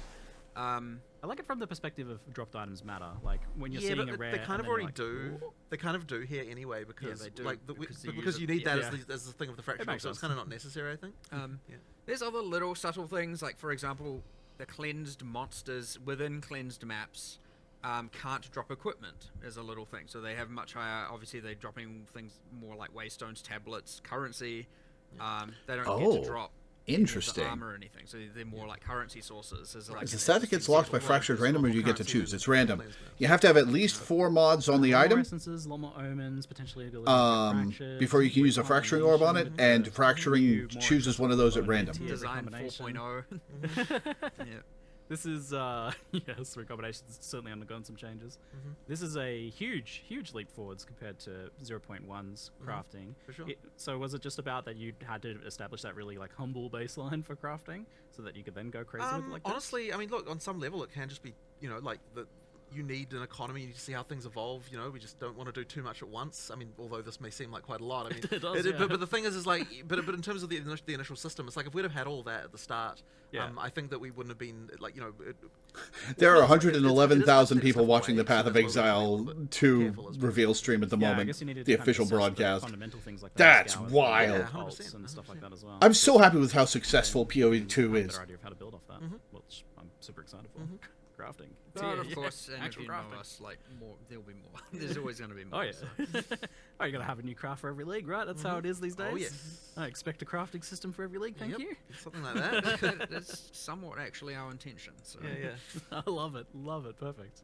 So let's talk about Endgame then, because that had some humble origins as well with the initial implementation of PoE 2's Endgame. Obviously trying some new things, being a bit experimental, not necessarily just wanting to copy PoE 1's Endgame, but how far of your vision was 0.1's Endgame? Was it what Well, you want? I would say that the main problem that we had is there wasn't enough overlapping axes of randomness, as we call them, where effectively you need to have it so that when you go into a map, there's just chances for random shit occurring, and then that random shit like might happen alongside some other random shit, and then now the thing together is like a new scenario. So I mean, effectively, Random like shit squared. yeah, exactly. Yeah, there right? just So, weren't like, enough if endgame you look at mechanics. What we actually added here in terms of like encounters, if you will, whatever that means to you, like we've added kind of more than 40, probably something approaching 50 encounters, and that's if you count things like each rogue exile is a separate one, and each spirit's a different one, and things like that, right? So those are the things.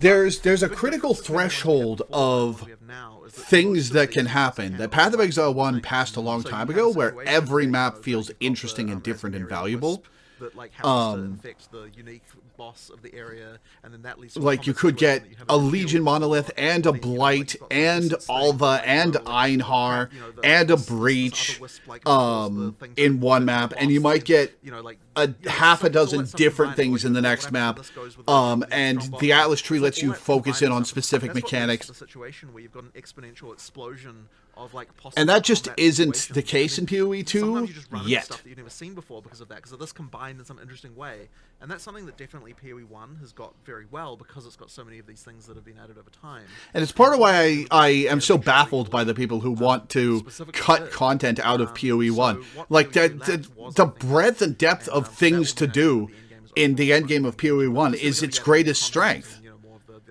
Well, one of them, fundamentally, anyway. It's like it was specifically more of that type of stuff that we needed to do, and honestly, I don't think we've even got enough yet. Like, we want even more. We'll keep on adding that stuff, but it needed to become a focus, and I think part of the reason is that when we're first working on the end game, it's like we need to come up with the big ticket items, right? Like, what are the the league things and like the maps, and we need to come up with all that stuff. And so it's the little detail-y kind of things that kind of a little bit require a bit more like time and stuff to work on. Even though they're actually like relatively efficient to make, like we can make a lot of them when we do actually sit down and design them, because they're like making a new strongbox. Like, sure, it's work, but it doesn't take like that long, if you know what I mean. But it is you know, but it is that stuff that really adds all the flavor and kind of interest. So we'll just be continuing to do that through the game. And I mean, even yesterday we were having a conversation about like making it so more of the maps, even just like regular maps, have more interesting just little things that happen in them and stuff like that. Like more like what the campaign has. Love that. So you know, we haven't like got there yet, but like through early access, we'll definitely be just like introducing more of those little details everywhere, so that you get the interesting things happening. Yeah, so a bit like those exploration mechanics in campaigns. 100%, yeah, could be a exactly. thing That's just we just want to make sure that you feel that same way through the in game as well. And with the leagues as well. Yeah. And like, there's really only so much randomness that can occur within a breach in a map, and so they will end up feeling ultra repetitive. Whereas, and again in PoE1, you had the boss that could spawn occasionally. You had 5 different factions. You know, things like that. And Yeah, that is very another much our thing. intention to expand on all the leagues, to have way more random things occurring, mini bosses spawning. Whatever else, you know, I have a whole set. I don't want to spoil them all yet because that's a whole later thing. But definitely want to expand on all that. Bringing back the Breach Lords you would be know, cool. Even Expedition only has the one boss. It had 4 in the predecessor. You know, like, we need to get back to having all of that depth and all of combat and all of those mechanics. And There's only one expedition boss? Hugely, while also making sure we're adding new ones, of course. Yeah, that is a But step what we down. definitely have learned is that our minimum standard for new ones is going to have to... It should include all of these things from the get-go. Right. Otherwise, we're just signing ourselves up for, like, here's 1,000 things we need to improve. It'd be nice to actually get some of them finished. So that's going to be a goal going forward for sure. But I think it's like it is where our type of design shines, because like adding content is no longer a process of like, you know, we work on a thing and then the players get to play. You know, like it gets into a situation where like adding content has more value than just the content itself. It like, because it adds to everything else too, and so that kind of makes it feel like the world gets like larger in much larger proportion than what you have. And so like, you know, it's an n squared thing. Where like, you know, the square of all the stuff we add, so that, like, basically it'll feel like it's ramping up in terms of interest as we add more content, rather than just feeling like you're just continuing like rather than every league feeling like you just add the same amount. It'll feel like it gets even bigger each time. Yeah, like when you add Asmiri Wisps. Oh, I just realized they showed a tablet that makes it so that you can access any of the nodes in its radius, even if you aren't next to them. That means that they've taken the suggestion of a way to jump across gaps in the map some of the issues there and implemented it. I hope that one's common-ish, but there were so many of them. Obviously, that's getting a lot better with the maps themselves becoming much more interesting. But it seems like this corruption and cleansing mechanic is breaking up and giving you something to progress through as you move towards the next tower or next boss or next other mechanic. I mean, I guess there's always something on your screen that you're pushing towards, it looks like. Well, we want to try and like, honestly, I don't even think we're even quite there yet. Like, we really want to make it so that you feel like are they going to reset everybody's atlases in-game, like not necessarily in this like the permanent league with this patch? I wonder. Like, there's like different stuff that you're like that you feel like, oh, there's a thing, you know, like exactly right. You need to ideally, like, every time you do one of those, it's like there's another one just on the horizon that you're thinking about. So if we can achieve that, then we'll have succeeded. But yeah, it'll need to keep adding stuff, right? Like, just more and more things, because obviously, you know, you need to have enough just core there to be able to get to the point of it doesn't feel like you're just repeating the same thing over and over again as well. It seemed like this like explorable world map thing that you did for Endgame, being like looking like a physical actual map, was really wanting us to explore, but that wasn't really much of that. So you kind of well, I mean, ideally we can. It's just about content really at that point. You know, you just need to add more and more, and we'll keep on adding more. And this 100% get more. Yeah, and 0 to 0 I think goes a long way to improving that for sure. So with the corruption mechanic now, you're going to see some corruption on the map, and you're going to want to go there because it's a system that you can interact with. Exactly. And it's your skill points. Yes. So you're unlocking skill points from that, which means you're unlocking more of the Atlas tree earlier on. Your first Nexus, you have to run at a tier 1 map, and it will drop 2 skill points. It'll give you your first 2 skill points. Awesome. And then you're like, all right, where's my next Nexus? That's where I'm going for my next 2. And then your next one, and you have to do them 1 tier higher every time. So the second one you got to do at tier 2 to get your skill points and so on and so forth. It's not just grind 10 maps. Yeah, that was terrible. Yeah, it was kind of terrible. Yeah, it is very much like, let's go and clear these corrupted Nexus, and then it's like, well, and there's the whole mechanic around it. But yeah, if you want to just like I want to get my points as fast as possible, just go Nexus to Nexus. Now, Nexus, make it easier to get your first points in the other trees. I can't see any Nexus. Maybe go to a tower to reveal more, and then I don't know how long the Q&A is going. Frequently, mind you, thank goodness. I can't imagine it's that much longer. But yeah, it's a lot more objective driven as opposed to just again random grind and random exploration. There's at least, and you should be seeing a pretty decent chunk of unique maps. I was going to ask, yeah. I call them It's unique funny, maps. it's funny because I was pointing out to Matt the other day that the distinction between a unique map and a no, like there is no distinction anymore. We shouldn't even look at that way. Like it should be that every map is like unique in some sense. There's not a unique You know, map there's not a system. unique We have map. we do have an icon for it because they are kind of in a different echelon.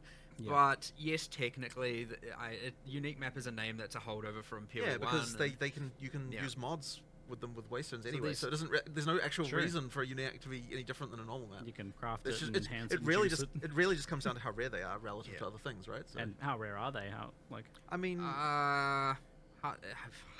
maybe again, in so hard to terms of explain. player screen. yeah, I mean, look, as I said, I think How many that screens?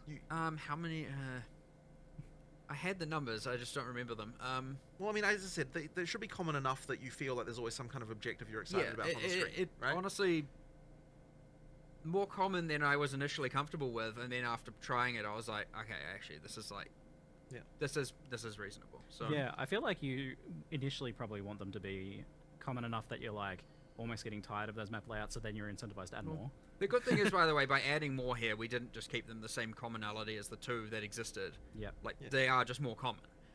It's not like the reason. Part of the reason it wasn't as common before is because there was only two, and Yep. that would have just been repetitive and boring.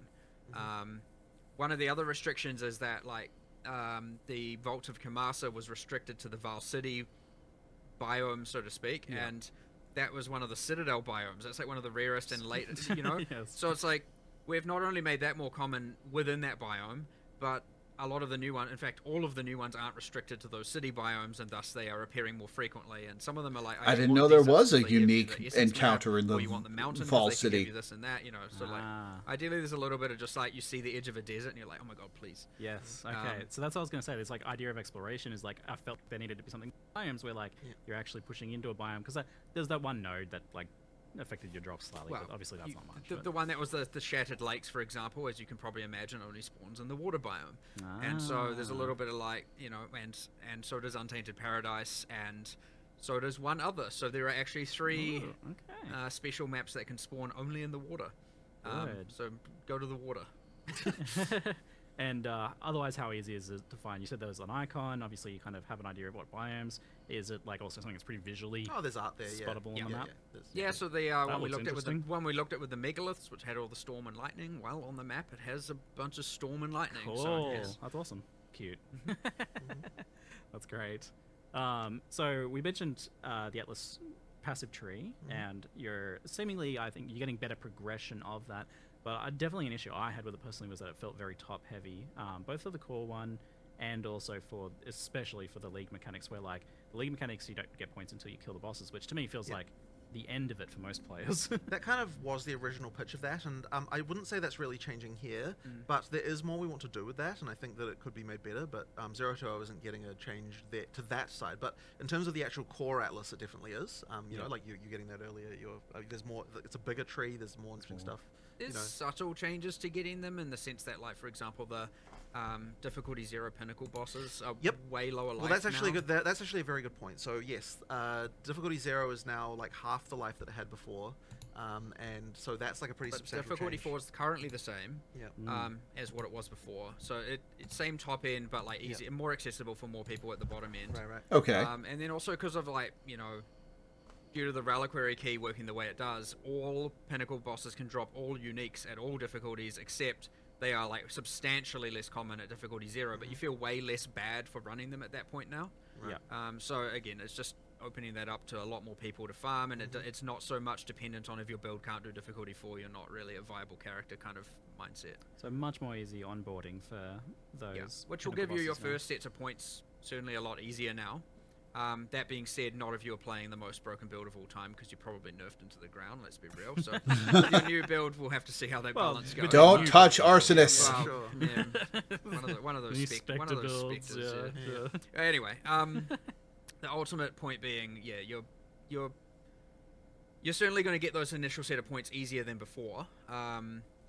However, yeah, you are right that something isn't quite right there still, and I do need to kind of explore. We are going to do more with this like later. We've talked about this issue, but we didn't have time to do anything about it in 020 as much. But certainly by the end of early access, I think that system will probably look quite different. Part of it also, as we were talking about before, adding all those extra bits of content to the leagues, it'll help give more interest to the trees and more nodes we can add to actually invest into. Because if you think about a breach, there's only so much you can actually modify right now. Right, there's a level of radius, speed, density of monsters, and like sure there's the standard stuff with monsters, but like you can only go so far when you don't have all of that depth of different factions and different bosses and different mini bosses and different itemizations or additional things with catalysts and whatnot. Like you are quite limited in how expansive a tree can be, and so it'd be nice to get those things in and also kind of look at the trees at the same time and reevaluate how that works, just so we can have them be more interesting while we're at it. Right. But yeah. And now with the pinnacle bosses, if you're like halfway through a level, you don't need to. Maybe I'll do that when I get the rest of the level now. Yes, that was a good change. So yeah. No EXP loss on pinnacle bosses is a good change. As you were saying, you no longer gain experience or lose experience anymore from pinnacle, so you could just feel free to do them anytime. Yeah, I think that's a good decision. Upgrade, and I think that it's not like you were playing pinnacle bosses for experience. No. So yeah, it does the downside is not an issue really. Yeah. It also is the nice thing of really just keeping like if we add more leagues, for example, and we end up with a domain of timeless conflict problem, where it's just like rotations to max level, like ultra. Yes, ultra we quick. don't want that type of content to be the way you level. At least now we can say like maps are the way you level, like that is what you're doing. And sure, you might get some sort of unique map rotation here, and maybe not. I don't know. Depends.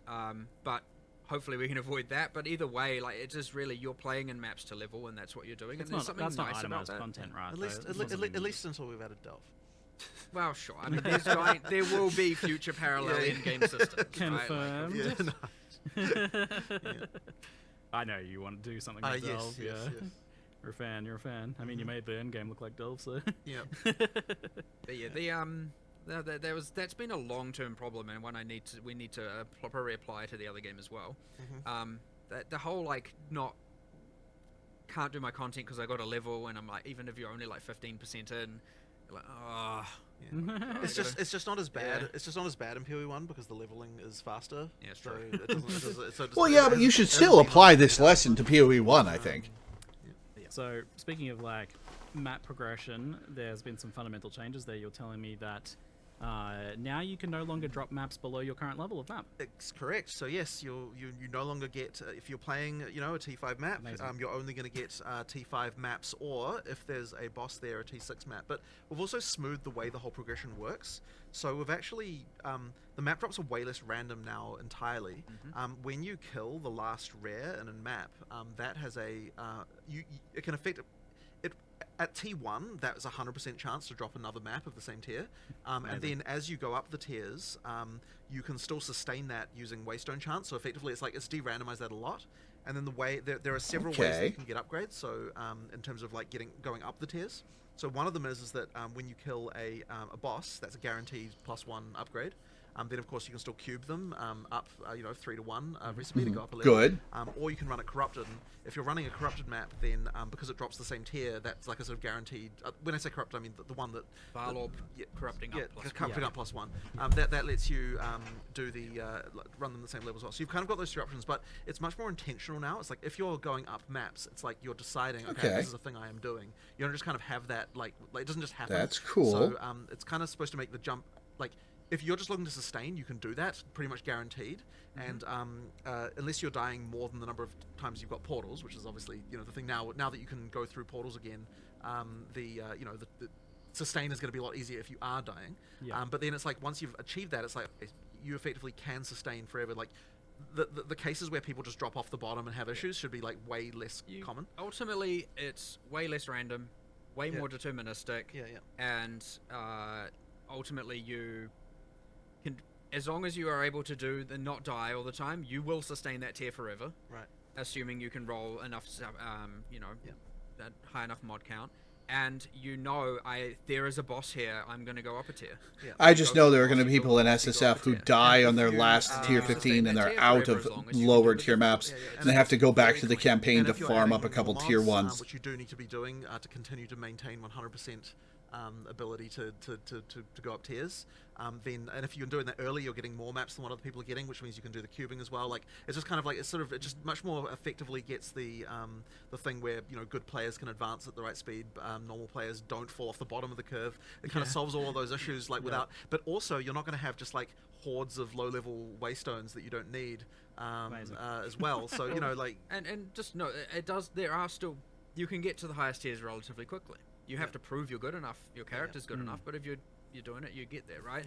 It's pretty quick, and you can take it at your own leisure as well, and that's completely fine. So it's not like, oh, we've made it way longer to get to tier 15. Like, none of that is really the case. It's just that before you could luck into getting to tier 15 quickly, with some level of, you know, biasing the luck, of course. Or you could just be like, what the heck, I'm like constantly running out and have a really bad time. Right. And so now it's just way, way more like predictable, and honestly, it probably has way more of an impact on the sustain problem, which we didn't really, which we talked about, which is the respawning. I would argue this thing has like way, way, way more impact on map sustain than the respawning does. I mean, obviously they're paired and they relate. you need both, but because if because the guaranteed drop comes from the final rare. So if you were just dying, you would never get it.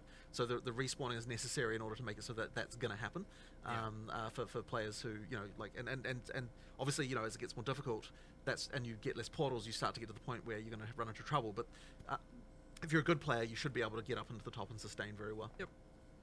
You mentioned the idea of maps dropping magic by default. Yes. Is that something you're still doing, or? I believe it is. But no, actually, wait. But there wasn't a concern about that, which I wanted to talk to you Alps. about later. Which well, is maybe, the- maybe not. Yeah, we'll talk about that later, because the concern was raised. Oh yeah, if you lose portal We're attempts, gonna make it so that your map maps as your map above, gets but we're more actually mods, you should never have it drop above like later on. 2 mods or whatever. Yeah, Undecided. Yeah. Undecided, yeah. You thought it was decided. I just, Got a week left. yeah, we've got a week left. It's fine.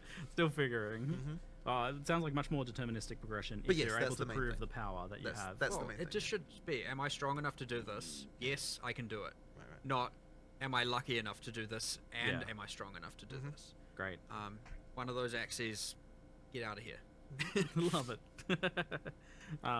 So we've got rogue exiles populating the maps now. How common are these guys, especially with unique, since you get their unique guaranteed? I love that. The whole It's 1 in... Good question. 8%, 1 in 12.5 to start with, but of course, Atlas Tree be Atlas Tree. So you can speak into that. And Is there like a map modifier for that or something to guarantee it? Or something there like that? are... I think in this case, this one is the 8% exception, chance. whereas that you can get normally guaranteed of the other things. We wanted the exiles to be one that you can't just guarantee all the time. They don't always have uniques. Yeah. But when they do, they're using them. The AI is very cool, like how it works. I mean, So they it's can have nuts. 0, 1, 2... I mean, Yeah. there's nothing stopping them from having uniques in every slot. What? But, like, Really? The chance of that would be it is incredibly low. absurdly rare. That would be It's just cool. roll per slot, basically, right? Yeah, it is Yeah, roll it's per roll per slot, slot. yeah. So Yeah. The Like, first you person to might get have video of that, Fraction it's of gonna a make fraction a of second, it's like, gonna make a ton of oh, views. But still, like 5 or something like that. Yeah. it can happen. But they have quite a lot, like, because they're a player, the assumption is that their other gear is also relatively good, so they do generally drop more biased towards dropping higher tier rares and stuff like that. Yeah, so. they're doing that like full set of items because Yep, you've killed yep, a player. yep. Cool, I like that. I always love that little thing. And I feel like it's even more important here in PoE2, so that's awesome. But just some of those will be unique, maybe. We wanted them to be less common than the other content, but like way more exhilarating when you find them. Yeah. But of course, again, you can speak into them at the cost of other things. That's your choice. Cool. Is there going to be some sort of like warning that they're coming? For or people are trying you to gonna know complete they're the in map unique ahead of time, collection, or Rogue just Exiles are which gonna ones be you guys least high priority. You won't know they're in the map ahead of time, much like anything random you run into. But they talk though, and they'll say something before They monologue before they murder They you. do. Now Not that's go- go to cool. Quite the level of Again, when I monologue, said but some, sure. when I said some insult you, I'm not joking. Like some do literally insult you, and I believe one of the monks is a pacifist, and he's like, I don't want to do this. Don't force my hand. He'll do it anyway. But, I'm not. Yeah. You're just like running away. Yeah, He's like, exactly. don't make me Don't do force my this." hand. Yeah, exactly. well, look, you can just run away. You know, I really like the here's an occasional spike in difficulty, and again, it's important that they are relatively rare for that reason as well. But I do want it to be when you find one, you are very excited to kill it, and of course, even though they portal out, you still have your number of portals you have. So unless you're running like a full 6 modded Waystone, just get back in there, and he's gone, but or whatever, you've lost your uniques or non-uniques, whatever they had, but either way, just move on, you know? It's so funny you that they guys were portal out also when they doing kill you. this. You didn't That's get to so play good. your items. Yes, that would have been good. That's an event. Don't at some don't point, give me that perhaps. idea. That's maybe a 1 week event or something in the future. And it's Pretty like, easy to do. just take one of your items. Yeah. And then you got a nemesis system where you can find them and try and get it back in the future. And you had the Tame Rogue Exile gem. I know tame's the right word. Higher Higher exile. You run up and you can quickly be like, take $1 million gold. Just give me a little snack. Like, yeah, you want to follow me? I mean, to be fair, that would be a fun system. It actually would. That's actually not a bad Running idea. up and just being like, hey, I'm here, give me 100,000 Oh. gold and I'll be your ally. Is kind of I know you've Come tinkered with the idea of a hireling system at points Yeah, in the well, past, so and now you've got your mercenary hireling system, right? Rogue Exiles. You recruit the one with good uniques. We'll see. We'll see. Going down a little bit of a rabbit Yeah. hole here. Yeah. So we did have some League mechanics come over from Path of Exile 1 to Path of Exile 2. You're going to be looking to port more over. Are you going to be doing some unique ones that we haven't seen before? I mean, we're definitely going to be doing more unique ones that are, that are just completely different outside of what we've done in PoE 1. I mean, I'd like Legion monoliths to show up. But I mean, we like I think that like sort of the hope in the long term is that each, like, as we kind of get past the end of early access and as we're sort of just going out, that each time we do something, we're both adding a completely new League mechanic, but also potentially bring something back as well, kind of like as another additional kind of like, here's another fun thing. Later, So, Milena. that's probably sort of Thanks what for I hanging think out. will happen. But it kind of really is case by case. Like, some things we don't want to bring back, some things we do. Like, and my opinion can change on a dime as well. Like, if someone suggests like a new way to interpret something, then I might be like, oh, actually that is great.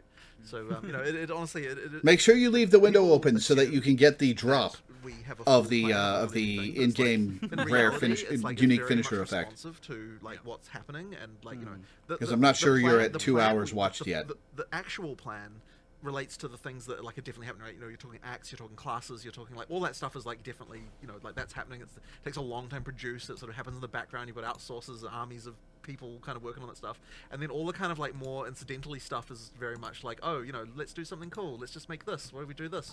And we don't have a I don't have a plan for the next 12 strong boxes. It's just just come up with an idea and like that's cool. Just a fun little project for a designer to work on. How do you feel like some of the ones that were, I felt somewhat definitively part of Exile 1 in terms of clear speed, like Breach, for example, have settled into PoE 2? Do you feel like they're in a good spot, or were they a good idea to bring over to the game? Look, I think Breach is. I mean, look, Breach is fun, right? Like, I certainly wouldn't want to remove it. I don't know about like. I mean, there's probably been some balance changes. I to mean, it it was a little bit. spawning too many It has, monsters, it so has. let's just say that without a doubt. It's I much mean, better yeah, now to PoE 2 standards, yeah. It's too like currently on PoE 2, it's just too out of control. It just needs to chill. Right. There was a little bit of an assumption made where it was just like, well, you'll get overwhelmed by monsters and it's more a matter of survive as long as you can. And then, of course, because you get self-propagating herald builds that are just literally can kill anything. Which, by the in way, every heralds direction. don't self-propagate anymore. Just get that out of the way. Just get that out of the way right The now. power of the characters kind of Yeah.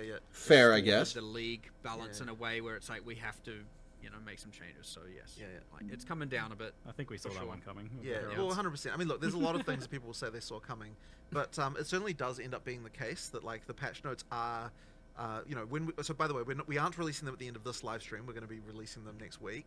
Oh. But they are going to feel like a bit of a nerf fest for sure because like there's a lot of things that needed Yeah, to get. let's talk balance. Yeah, So yeah, all right. My Settle in here. expectations Yeah, and yeah. anticipations are Yep. that this first one is going to be an absolute wrecking ball of chaos and carnage, and see where things land. Yeah. But then maybe over time it'll become a sledgehammer, and then like a fine carpenter hammer. Sure, that definitely should be the case. As I said earlier, it's like 10,000 things will change this time. 5,000 things will change next time. Tell me you and buffed that's some we can bad do it every stuff. single Keep time. halving. People should really be going in with the expectation that like nothing they knew about how the game was balanced before is the Forget same. Just everything. forget everything. Buff the forget bad everything stuff. you know. Like, exactly. So basically we'll that kind of just means that like everyone who's finding builds like do it again. Like you are again. going to find more shit that is like outrageously broken again, but it is not going to be the same shit that was broken before. Yeah. Yeah. Attribute stacking, get out of here. Yeah, exactly. yeah. So I mean, Maybe it's- us Tormentors will be affordable. The hope is though that yes, you're right. It'll stabilize to the point like I it will take time, but we will get to the point where we no longer have things that are easy to become outrageous with. Right, like the idea is like it shouldn't be that you can just slap a few different combination of supports together and then like you're just like destroying pinnacles in 14 seconds. You know, like it should be that. 14's a long time. Yeah, okay, sure. But You mean 14? That sounds like terrible. Yeah, Builds. That's exactly. not even on PoE. Yeah, no, Ninja. but that's what I'm saying is with no items, right? But anyway, so the point is that like the first time you fight a pinnacle, it should be a bit of a fight. But then of course you do get back to the ability after, you know, like when like kind of like continuing to expand, like continue to develop your character post pinnacle to the point of being able to annihilate them in seconds. Yeah. But it's just like that has to be earned. It can't just be that like just a combination of supports that you can get trivially will do that. Or like a common unique, you know, and then that's it. Yeah, exactly, you know, right? and- So, yeah. but it can be. But once, but if you get temporalis, you know, it's like, well, now, you know, like now you've Now got you some, zoom in. you've got some shit going on. But it really has to be that, you know, there is an economic factor involved in becoming ridiculous. Yes. And so it's when that's not the case that we have a problem that we need to hit shit with a big giant balance sledgehammer. Yeah, so originally I was going to come in and like ask about all the specific things, but we just assume that like it's going to be chaos. So Yeah. I like the idea instead of focusing on kind of like your core. What are you aiming for? What are your goals? What are your metrics? So a number Okay. of like damage / how fast you kill a pinnacle boss. Yeah. That you're aiming for, and then how much players can exceed that, and you're Yeah. like, Yeah. So it really should be that you're not as I said, not killing pinnacle bosses that fast at the moment. Like a good sort of benchmark for like just a guy walks in and like has kind of got something that's like not stupid, but also like not like doing something, you know, like not crazy. And we kind of imagine that they should have about 50k DPS doing something like that. But at the same time, anything up to 500k DPS is 10 times, you know, fine. is also okay. And well, that'll take you from taking a 3-minute fight down to like a 20-second fight. Like, you know, that's your range of like potentially acceptable Yeah. kind of things going on. But if you're doing above that, then you're in like we're probably going to nerf you territory at some point. So that's kind of like the thing. Now, it's worth mentioning that like we've lowered like the life of pinnacle bosses to get that to be right and sort of things like the difference between a T15 boss and a pinnacle boss was just way too much. So that has been that's been sorted out. Like it's things like that we just need to sort of get things in the right place here. So that's a sort of expectation. Now, obviously, people are going to still find ways to get 10 million DPS somehow, I'm sure, even though we're like nerfing many things. But the thing I think that when we're talking about nerfs and how we want to do, my key thing that I want to try and achieve always is that whenever we're nerfing something, we're only nerfing the thing that was particularly like we're nerfing as little as possible to make it so that the average Joe who works in and just tries to do stuff is not getting affected by it. Yeah. Like it should only be the like ridiculously broken synergy thing that kind of like has some way of dealing Don't with it, touch my build. that's actually affected by this. Summon Answer Infernalist is fine. Think of an example off the top of my head. Maybe you've got some of like, you know, a way that a targeted nerf that kind of Well, like. I mean, like say lightning conduit, you're not gonna reduce the base damage of it because someone's able to hit for 150 million with one hit from it. Like that comes from the compounding, like top end levels of exposure, stacking, conductivity, and more so shock Yeah. effect. Right, so it's more about like take away from the shock effect scaling side of things there and increase the base damage even, you know, like Yeah. do changes like that where it's like for an average person it's now better, and for someone who is absolutely abusing's not the right word because like they're doing the right thing. Yeah, I technically by think their having standards, levels on support that gems are would add using all those, another extreme factors, you know, bring those down a little axis bit, they keep could those tune regulated, for and, this. like it'll increase the average user's experience while narrowing, you know, But for bringing this better or down and worse, bringing the the support ID gem up a system little in bit. Path of Exile 2 is what it is. I like the idea that I felt I do find it somewhat to be an interesting constraint. reassuring to hear that there was actually kind of like a math here. Like ultimately, you're saying bosses have X amount of hit points. It has 500k hit points, and so we expect players around 50. Yes. Right. So that's a clear number. Like we know that. Oh yeah, and we're okay with you killing that like 10 times faster than we expect. Right. But it's when you get it down to I think 20 seconds. Ziggy's Exactly. microphone is 10 times is malfunctioning. fine, right? And the problem with the more DPS you have, it is now I have to dodge less. Yeah. I get more crowd control. There's a snowball. You know, it is. It really is. So you're always going to be incentivized to do that, and you get to this weird thing where now it's just like, okay, well, I think you after a while was like, I haven't actually seen a pinnacle boss fight that lasted more than 2 seconds. That was really sad to me. Probably the saddest thing about the early access launch to me was seeing the first pinnacle boss fight, and it just like, and it's like, oh, you know, like it's like nobody had to care about the mechanics. The first time I gave it so many skills. Exactly, right? Like there were so many skills and all these things, and it's like none of it mattered. It's like that's sad. Yeah. So yeah, we ideally was in a situation. Now I hope that doesn't happen again, but honestly, it's probably wishful thinking. As I said, yeah. 10,000 things before, there's still going to be. Yeah, there's still going to be more, and it will happen thousand. every time, and people will find stuff, Look, this again, by the end of early access, I want to say we're going to be in a real fucking good spot with this, in a way that is not going to have so much abusive stuff, and getting rid of that whole I feel like I have to play X. Like, Yes, it is that very 100% demoralizing to players when they Yeah. played their thing, Yes. and then all of a sudden something comes out and they're like, oh. Yeah. I And gotta so change over to this. the way you will know that we're successful is because you get more diversity in classes, Yeah. because it means that there's no longer the thing that everyone has to play because it's easy to be I mean, successful. you definitely saw that where it's like the comments of any build guide. It's like, oh, another Archmage build. Oh, Exactly. it's just Heralds again. Exactly. Yeah, It's like but this isn't even a build. This you is go- just Herald again. You go look at like what are all crossbow people playing, and crossbows is Herald. actually the least used weapon type, and so you specifically start there, and you're like, okay, well here's a bunch of people using these skills. Oh, hand of wisdom in action, hand of wisdom in action, hand of Oh, yeah. wisdom. Okay, well never mind. The crossbows are relevant, right? Yeah. Even without stat stacking, it's still better. Yeah, than and the it's other like, ones, okay, well, you know, obviously take some away from there, and then it's like, okay, well, what are you left with? Well, you're still left with probably crossbows are bad, so what do you have to do? And it's like, you know, crossbows now, for example, just a quick change is like, instead of using one-handed damage mods for added damage, they use two-handed and their base damage.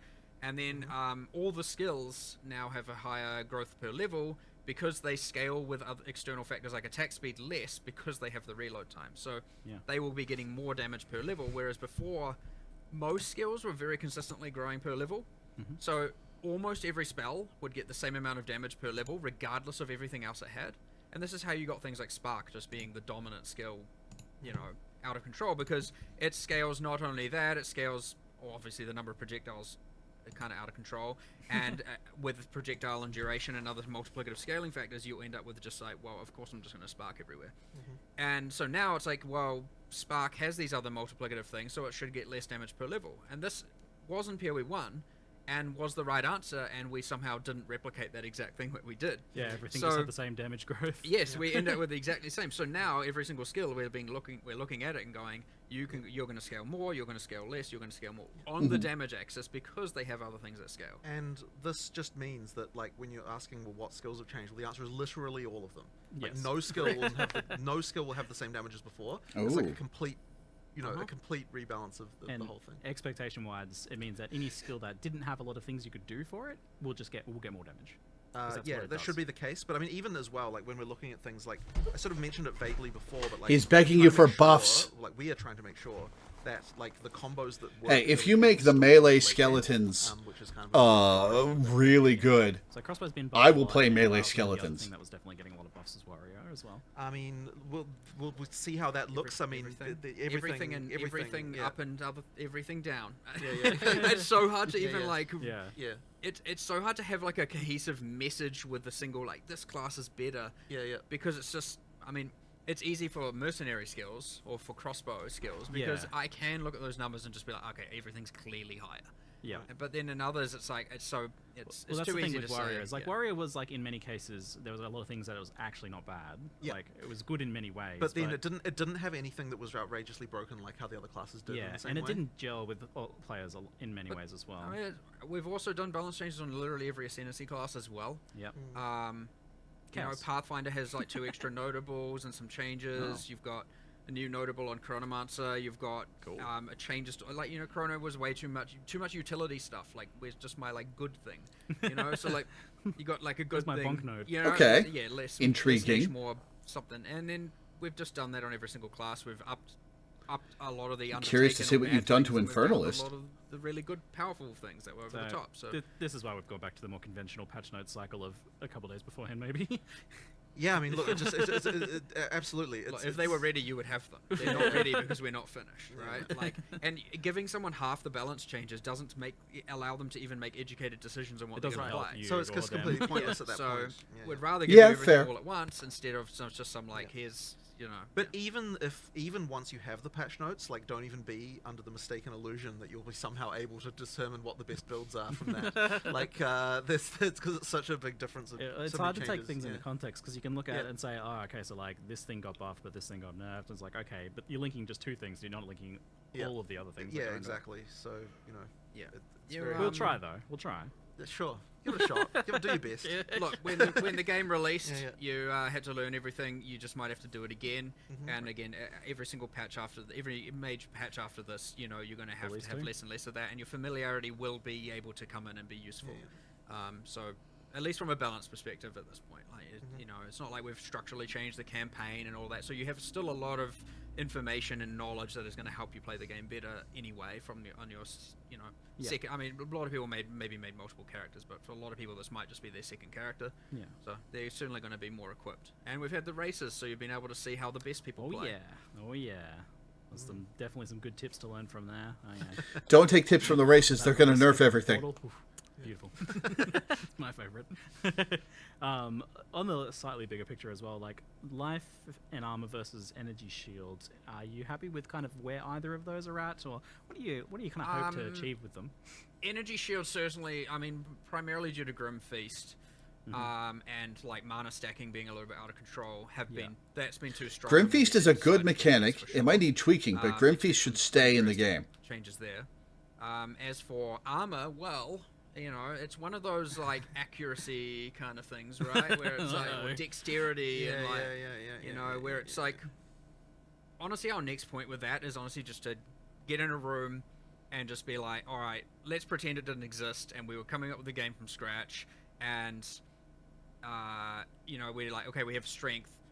What would we want the ideal defense to be? And honestly, it might even extend further than that. And really just see, firstly, to make sure we end up, if we don't end up at the same point, to make sure we end up as better, maybe we do end up at the same point and we do just go, okay, here are some other changes that we need to make around physical damage in particular and or something like that. But it's one of those things where at this point we just need to like review it from literally back to basics and see where we end up, because it might be something completely different, but like it might also end up being relatively the same, and maybe it was the better answer. But either way, it's worth the discussion, worth the time, because Armor getting weaker as it as the I wouldn't say hit we're that comes happy at with it gets and I wouldn't say we're stronger necessarily, is like all the way unhappy with it, but is it's kind of a yeah. There's something not quite right going on. an Still almost fundamentally questioning some of these things and willing to go back to the drawing board on them, which is quite interesting. uncounterable Oh, problem yeah, if you we- keep it the way it is. Drastically changed how evasion works, and I would say it's for the better, you know, and we should be exploring that with everything, and you know, so we just need to do that process still. You know, that being said, you know, as we make things more like the shield block better, as we buff the ascendancies or nerf them in you know on the other defensive arcs, you know, things like armor will become better. But yeah, again, it's not quite right, but I don't have enough information to say, you know, where it will look, what it will look like in the future. So. Yeah, okay, cool. So let's talk about recovery as well, because that's another big thing. I remember early on ExileCon discussions about the importance of limited recovery in making combat matter, you know, so that you could have situations where you're attritioned or where like the hit that you took matters for the next hit that you take, and you know, just back up the full. But it's pretty good in boss fights, honestly. I feel like recovery is somewhat limited. That still happens a bit, but certainly in clearing, you have access to tons of recovery with cannibalism and things like that. It's certainly out of control, and it's a little bit of, again, partly due to the fact that kill speed and clear speed just was way higher than we had expected and what we balanced around. And because if we were balancing around what people are currently doing with the upper echelons of builds, you'd like, you know, you'd have to have effectively every average player and average build just could be completely, it would be useless for them. Now there are ways around that, of course, but part of it is like a lot of the recovery mechanics, like if you're talking about things like on kill and based on damage dealt, it is a rich get richer problem. And so yes, there are cases that are problematic, and then there are just characters that are too strong, and there's a little bit of both going on. I wouldn't say we've targeted any recovery specifically here, really. Okay. Like, it's not been a main goal. I'm not going to say that there aren't little bits changed here and there, but it's more about, you know, we've really made sure to just, it's kind of hard to say exactly what we've done, because again, this is probably a thing we're going to have to look at next time, because there are so many changes that it is hard to even like understand how this is going to fit into Once all the of that dust now. clears, you might be able to see how 100%. Like we're at the point where we do need a little bit of like, all right, we need another round of testing for this because, yeah. you know, and again, I'm going to stress it is actually impossible for the amount of changes for us internally to be able to be certain or test all of this. Yeah, but the vision is still that idea of like more stricter recovery or less powerful recovery than what. Well, it shouldn't certainly be like here's one little piece and now it's fully solved, right? Like having heaps of recovery should be something you can achieve, but it should require a decent amount of investment or high tier item itemization, right? Like for sure it should be possible. It just shouldn't be trivial. Yeah. So, and on that note, then, for like vision, what's your vision of what Path of Exile 2 is supposed to be? Because I think some people are still like, oh, that's a broad question. Is it supposed to be just kind of more like Path of Exile 1, a faster game, or is it supposed to be a slower game, a much more different thing? Like, this is a hard thing to communicate, but it gets asked a lot, and I feel like people are still a bit unsure. It's funny though, because like once again, it's not. I don't view it as just a pure speed question. It's about like, is the combat engaging and fun? Yeah. And also, are you getting to the point where you never get to engage with bosses? Like, if you're never, if the first time you fight a boss, you just destroy it without seeing any of its mechanics, then that's a problem. And it doesn't really say anything about the pace of combat. Like, if you look at some of the Huntress stuff we've got there, like, it's incredibly fast-paced when it comes to, like, dashing around and stuff, but you still have to engage with things, and that's the key element for us. So, you know, like, obviously players want to get ridiculously powerful, and we still want to let them get ridiculously powerful. It just has to be earned. It has to be, you know, like, after a certain point. And, like, after you, like, once you have finished your character, once you've sort of done everything, then yeah, you should be just like, you know, like crazy and like beyond the point of any of all reason. It's just that you have to earn it, you have to get there, right? And like that's the power growth thing. That's like, it's really hard to sort of just like smoothen that out across the whole game, but like that's ultimately the goal, right? You have to kind of get to the point of like that you constantly feel you're getting stronger. You always feel like the next, like, oh, I got this and now I'm better and now I'm better and now I'm better, and keep on going. And you have to scale that all the way to the end, because the moment that you get to the point where you're just trivializing everything too early, it's like, well, the rest of the game just becomes boring after that point, right? It has to be that, you know, there's the level of that you still have to get. And so, kind of based on that earlier discussions about like damage and boss time to kill and things like that, it sounds like the time where you want that to be starting to taper off, like the players can start to cheat that a bit, is after they've done pinnacle bosses. Well, you should feel that way multiple times throughout the game. But then later you still then get to a new level of challenge that still requires you to engage again. Like, if we're doing our job correctly, it's like you reach a point of feeling like you're a god, and then you're like, oh shit, but there's new god-like shit above me that then makes me have to then do the uber gods. Exactly, right? So you have to keep on with that train. And it's actually really hard to take you back from feeling like, oh, I'm all powerful, back down to like I'm feeling, you know. And so you have to kind of get that in there as you go want that out. Dragon Ball anime arc. Yeah, for sure, right? You know, there's always a new level of Super Saiyan exactly. after the previous exactly, right? That's what you have to be able to do. And so yeah, it's just smoothly taking up that power level curve, you know, all the way to the end. Yeah, so I think like when it comes down to things like movement speed when clearing, it's about like if you're able to just ignore everything because you're moving so fast. Yeah, exactly. If you're able to ignore everything, then you obviously will move really fast. If you're not able to ignore everything, suddenly your clear speed is like not as big of a thing. So long as there are still things that are challenging you, as long as you reach the next tier and like everything's harder again, then you're good. I feel like a point of the difficulty here. How long is this Q&A gonna go? This with you guys and some of the people in the community is that I feel like you're not really looking at it in terms of PoE 1 versus 2. You're just trying to answer back. I love the Ed Series statue behind Ziggy. So it's not really about like it being like PoE 1 or 2. Exactly, right? It's just about making the combat good. It's either the combat is fun or it isn't. Yeah. And there's a sort of spectrum of stuff there, but I would say that you want to be able to engage with a boss. You want to be able to fight its mechanics and do its skills, and you want to feel like you can overcome those over time and get better, and you want to engage with monsters, and yeah, there's probably some people who are like, no, I don't. I want to just press a button and loot drops on the ground, and I don't have to look or do anything. And well, so that's an interesting point. Is there's this let's say the quote unquote mythical average build is. Are they able to switch their brain off and watch Netflix on a second monitor only if they're doing like maps 3 levels under what they should be doing or something? Or should that be able to happen at kind of like once you're at your tier of godhood? Yeah, but I actually want to address that because, like, okay, so I'm watching well, okay, right now I'm watching Deep Space Nine, funnily enough, but you know, I'm watching Deep Space Nine as I'm playing, as I'm testing the game, right? It's like you develop a muscle memory, and that muscle memory can include using multiple skills and doing like multiple things, and that's still to me more engaging than just holding down a button, you know? So you're saying this, like watching things on the secondary thing isn't about the game being easy, it's just a skill issue. You need to get I wouldn't say that. I'm just saying that your muscle memory can develop for more than just using a single skill. You just, you know, like and we've always sort of said that there's this thing where, like, okay, sometimes you pause the show, right? Sometimes that happens because you come to a thing that's this is an update to the classic, you know, second I monitor. love how the Netflix. friggin' watching something on the second screen has become such a I know, fundamental part it's just, of the... it's just the community's just grabbed it and it's become a thing forever. But Well, it's been updated now. Like, this is the update. You want Well, you want them to have to pause it was sometimes. a philosophy set for a Because different I feel like game, I've said that 10 years ago about how, like, sometimes you get the spike in difficulty. It'll Like, oh haunt you shit, forever. you know, like now you have to do this. But yeah, I guess that turns into pause the video at this point. But yeah, but no, but look, if I play this way as well, right? Like, it's not like I'm, you know, like once you get to a certain point, it's like, you know, obviously you're going to want to, you know, the music, you've heard it lots of times, you know, like you want to have something else going on. That's fine. But I still think that there needs to be the ability to have. You know, to have something engaging from time to time that you have to deal with. So, yeah. It's always been a bit of a silly thing because you've got so much element of choose your own difficulty in Path of Exile, right? Like, Exactly. Do harder maps, do easier maps. But I mean, but look, people always want to choose the hardest stuff, right? So therefore, that's what they're judging it against. That's true. And so that's why you do need a level of economic gating to make it so that, like, you know, you can't go too far with difficulty without. You know, without having to prove the economic stuff on some level, so that you can. Yeah, you're dying so and you're losing the map. dying, exactly, you're dying and losing the map. Yeah, that we have to think, like, all that map sustain stuff is so tricky for that reason. Like, getting that exactly right. It sounds like some big advancements in that regards. So we've got some kind of random tail questions here.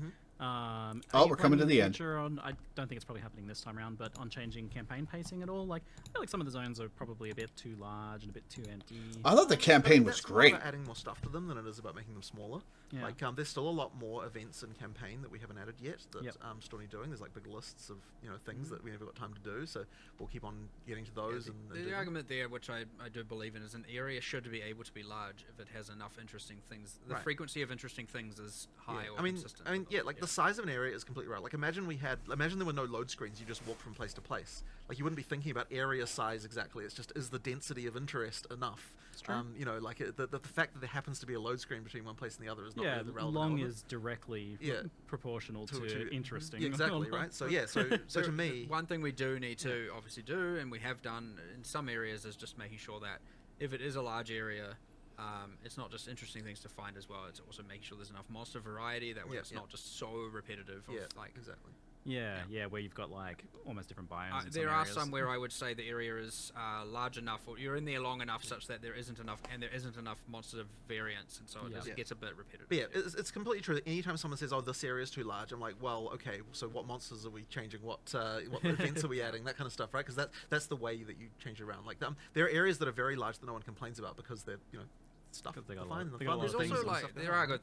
I don't know how many people are gonna play this, or how many people stop playing before 011, but like, you know, it's worth noting again, like, areas have like the fast travel thing now as well, certainly between big checkpoints, and you know, there's some of that stuff which I'm hoping, again, when people start playing from scratch, they get to see a lot of the improvements we did before as well, and see how they feel about it again. Worth mentioning, through campaign, we've got both the wisps and there's also strong boxes as well through campaign. Like, they feel a little bit different. There's just as you play through, you're certainly finding some things you wouldn't have Shrine soon.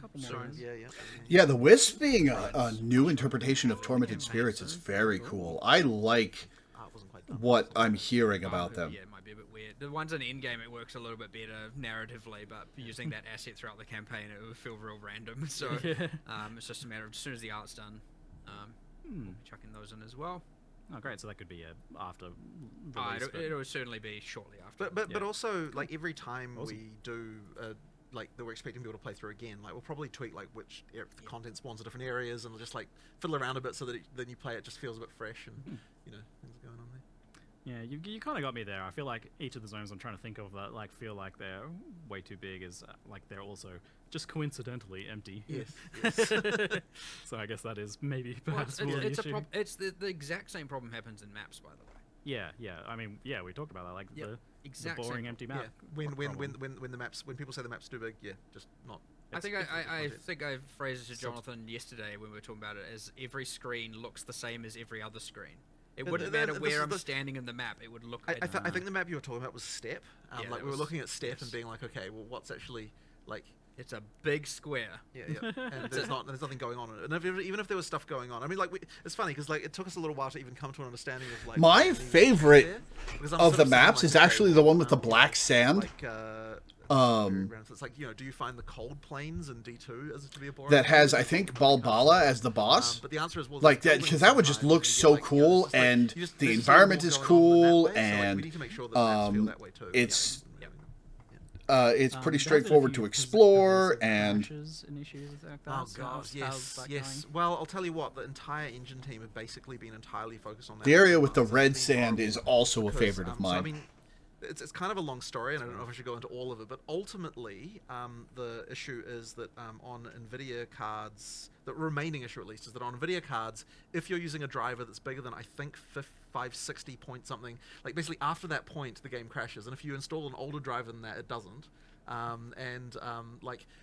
If the crash happens in the driver in the GPU, NVIDIA is just like not really much help, you know, like, and so it's like just trying to nail down what even caused it. It's just so hard when it's like, and the thing that sucks about it is like it won't reproduce on anywhere except production and alpha, and like the moment you look at it, like we can't reproduce it anymore, and yet for some people it happens all the time, and it's just like it's so horrible. Yeah. And like, you know, what we've done. We actually come up with a somewhat ridiculous idea that was now implementing, which we're going into 020 with, by the way, which is that, and this will seem stupid, but like, how about we just don't crash? Which You tell me about this. Yeah, exactly. So basically what we do is, what we're now changing it to, is that if the GPU driver crashes, what we do is we create a new device, and then upload all the textures to that. The game is paused while this is happening, and then it unpauses, and then the game keeps going. And so that is what we're doing to solve this crash. And it's like, it was How's just kind of that gonna ridiculous work? that this has to be the solution, because like it's just mysteriously in the NVIDIA driver we have like, and we have tried to find a workaround for this. It is just like so difficult. So that in 020, that's what will happen. And so While we're here, like, do the players have a workaround? Like, well, just to they get it done, you can install the driver earlier than. Sure. What than about 560. the Vulkan? Does that matter? Is that- Yes. Well, but no, not entirely. It does still happen in Vulkan, but it's a bit unclear about that particular thing, about whether or not that's less. But I figured it might no, be no, a good it opportunity is if there is a workaround to tell people. it is in the driver. But I mean, yeah, like if you install an older driver, it will go away. Like. So all of this time, when people have been saying the classic armchair developer meme, it was like, why don't you just add a bit of code that says if crash equals false? Yeah, well, you know, something like It that. works. Basically do the engineering They to were allow right. us to just recreate the entire like GPU context. And That's then, gonna you be know, and then weird don't to see crash, and That is happen. actually the Amazing. solution we're now doing with. But it's like the thing is, the other one that sucked though was that stupid, damn full system freeze. Because I'll tell you what, if the entire system freezes, there is just nothing you can do to find out what the hell caused it. Because, like, you know, there's no like report. crash report, there's no logging, there's no literally nothing, right? And it's like that happened. That happened when the Windows November H2 update shipped, and then things just started mysteriously freezing. And my God, that was hard to track down. And you know, you ask Microsoft about it, and they're like, "Oh, we'll look into it." And it's like nothing happens. You know, it's like Jesus Christ, guys. Like, you know, like it's so annoying. I can feel your frustration Yes, is it's palpable. incredibly frustrating because it's like we want nothing better than to fix this shit. So that one was fixed. Like, there was some spinlock implementation that like.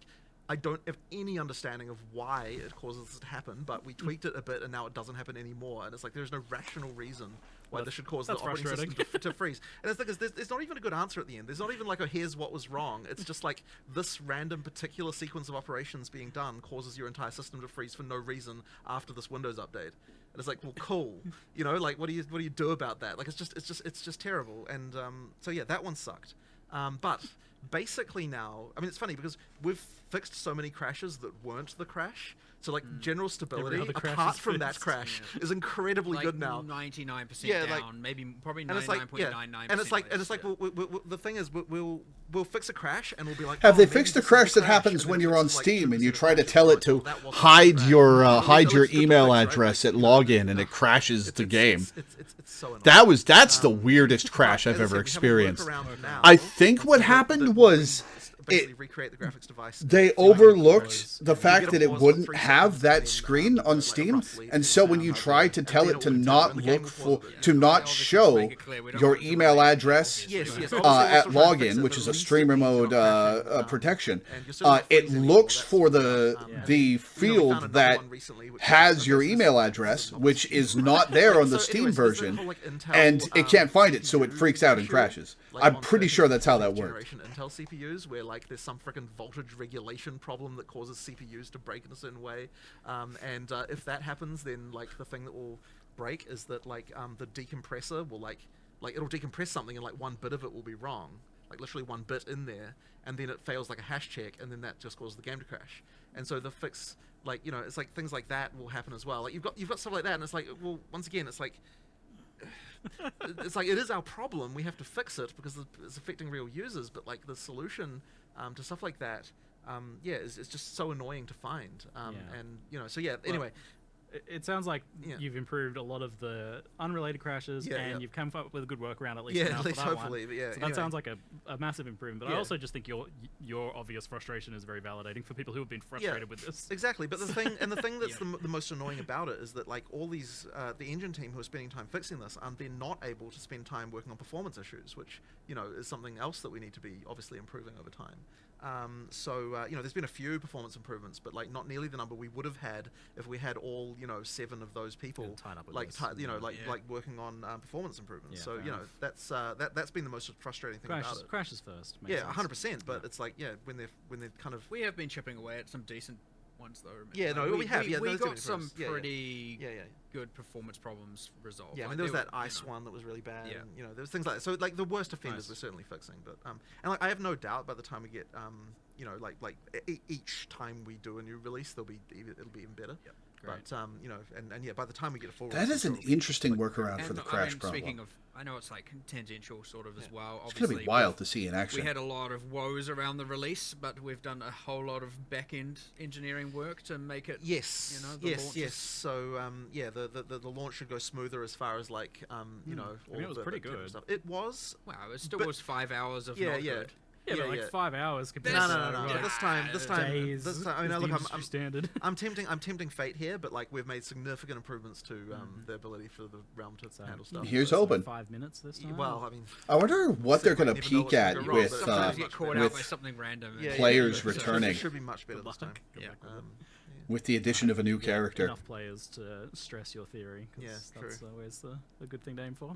If they We'll hit just wrap like up with a couple of 560k random on kind of Steam, Chat questions before we finish up today. Any possibility of Ascendancy respecs? Is that something you've considered, especially with all the changes? poor going on? Mark. I'm There's sort of in love with it. one of the It's just one of those things where, like, if one of you the keep GGG your devs is a character, fan of like, mine, respecing and he was in chat the journey of the on character, launch day, like, it does get pretty um, significantly compromised if you allow for that. But I know Mark is talking about how terrifying it was that they were I can't shattering really all judge expectations things of which is for like- pre-orders. I don't know Um, exactly, or I don't know how to articulate exactly why I feel so strongly about And this. So and do I. during all the downtime, while you couldn't log into the game for the first like hour and a half, he was in chat You know, sweating, and I felt It's so obviously bad something for that him. I was okay with in PoE1, and so there is probably a world where I will be okay, but there's got to be some level of work involved to achieve it that isn't to just pay a little bit of gold and then you're done or whatever. Like, I want to find a way to do it if we're going to do it in a way that is like Wait, what are they grounded talking about now? and difficult to well, not I wouldn't say difficult, but like requires some actual work to do. So that would be the compromise I'd certainly be willing to explore, which I have been thinking about recently because I know every single time we You come feel to the an terror from all the expansion, communication it's gonna leading come up to and during launch. Trial Yeah, respect. they were not Yeah, expecting there'll be to something where break your character has a to million undergo some sort of pre-orders. challenge or something to do it. And I'll I know bet you it could was argue, well, substantially the more trial than a is that, million and by the time it's launch entirely happened. wrong, but something a bit a bit more. They peaked at 560K or something, which is insane. Articulation one way or the other by the end of early access. They're still getting more daily peak concurrent than like Is dynamic switching between keyboard and mouse almost 4 months in. Then Path of Exile 1 gets like 3 weeks into a league. People are sticking with Path of Exile 2. It seems like it's going to be hard to loot juice maps with only one portal. Oh no, well, this question has already been answered. Well, actually no, because there's still one portal. No, this is a concern. That's We have true, to do something about it. we have to figure it out. We have to figure it out. My Yeah. bad, So yeah. in the next week, we will actually be looking into this one. There's a few problems around point. it still. That other things to come Well, up. the simple thing to do would have 6 portals, also but don't want it to be that the if number you of did use deaths your one and portal, revives you're allowed.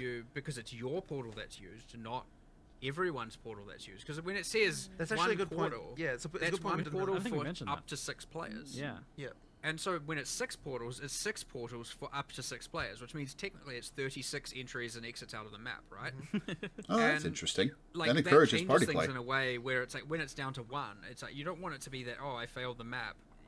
Quick, Ziggy, come join my party, get in here and finish it for me. You know, you don't want to kind of have that style of. Oh yeah, this isn't going play happening. to There get are a new still some peak, things we need to figure out with this, but because I think promote some, the what acts probably will bring a new classify peak. as degenerate But behavior, as well as the I fact wonder that, what yeah, it's you're going to probably bring like, back. Oh, my inventory's full. Zone out. Oh, what the? Okay, sweet. And sure, you can. Have My money's on warning, but I don't 250K know if concurrent. even restricting it to just one inventory At minimum. of loot like that is good, right? I would personally prefer that it's one death, not one, entry. So there's some stuff we need to figure out, but again, Jonathan and I need to talk about that and actually solve that. So That's interesting, yeah, because the death seems like the important part. So as long as it's not like a way to cheat it, it seems like almost like you'd want to allow people to come and go as they please until they die, right? Yep, which is a potential solution. Yeah. But again, can't Something say for sure. But yeah, 100%. That person is right for bringing that up, and it is on our radar for this coming week to have, or weekend as well, to have a solution for. Yeah. So with this new league not having a specific league mechanic, is it still a challenge league? Does it still have challenges?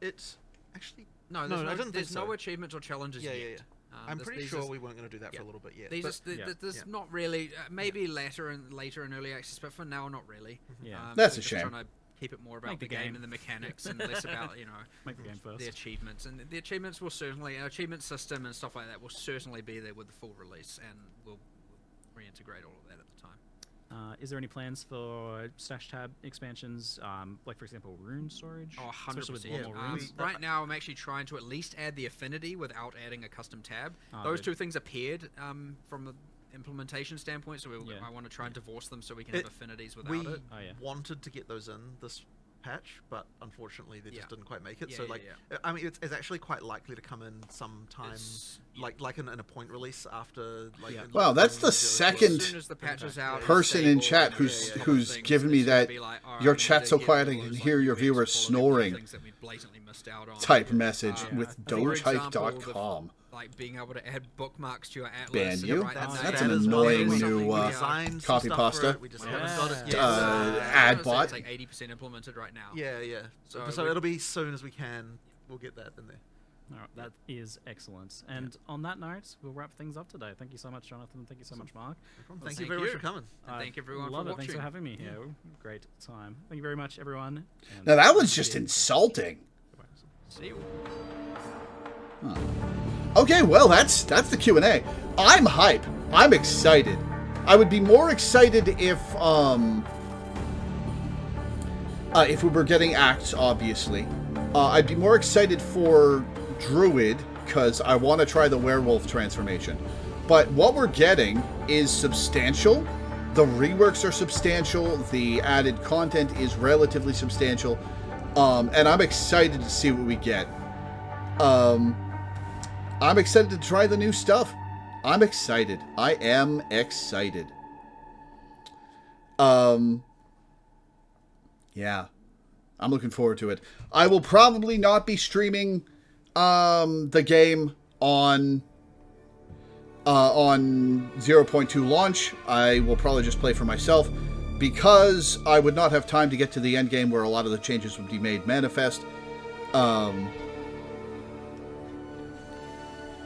with the like 1 or 2 days of streaming I could justify for the game.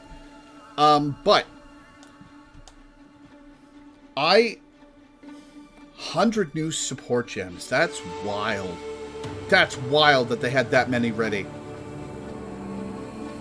That's so cool. Just spears, no swords still. But with the Huntress, that leaves the Duelist, the Shadow, the Templar, the Marauder, and the Druid left to be added. Plus Acts 4 through 6.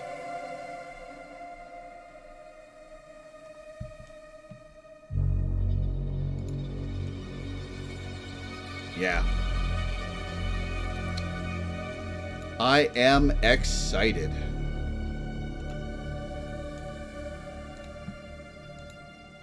It's going to be fun for the build theory crafting? Absolutely. I'm going to have to go over my... Like, I played an Infernalist Summoner.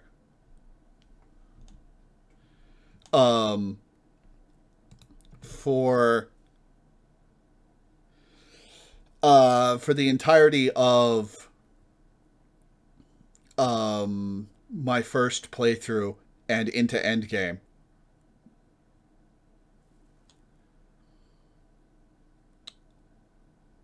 And I had a great time. I loved the way minions felt. I loved the way the new minions system felt and played. I thought there were some problems with it, but those have largely gotten solved. What? On the previous, so we're gonna go through this. Did you rate? They raided Darth microtransaction. Whatever. Yeah.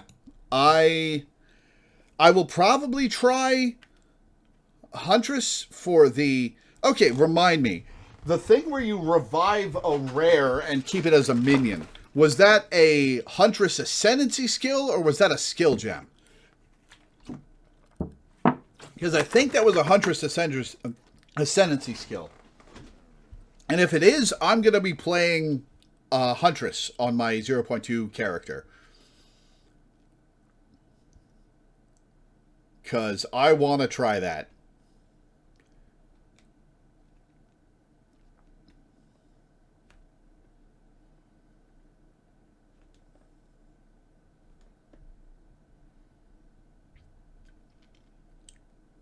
It's a lot of new stuff, so I'd have to reference. Yeah. We'll see. So yeah. I'm excited. I am excited.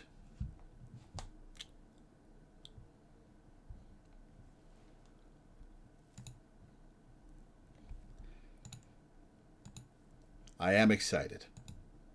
But that's where we're going to end for today. So, yeah, I will see you guys tomorrow for Jenny Leclue. Thank you guys for tuning in. Thanks for hanging out. Thanks for watching. And I will see you next time.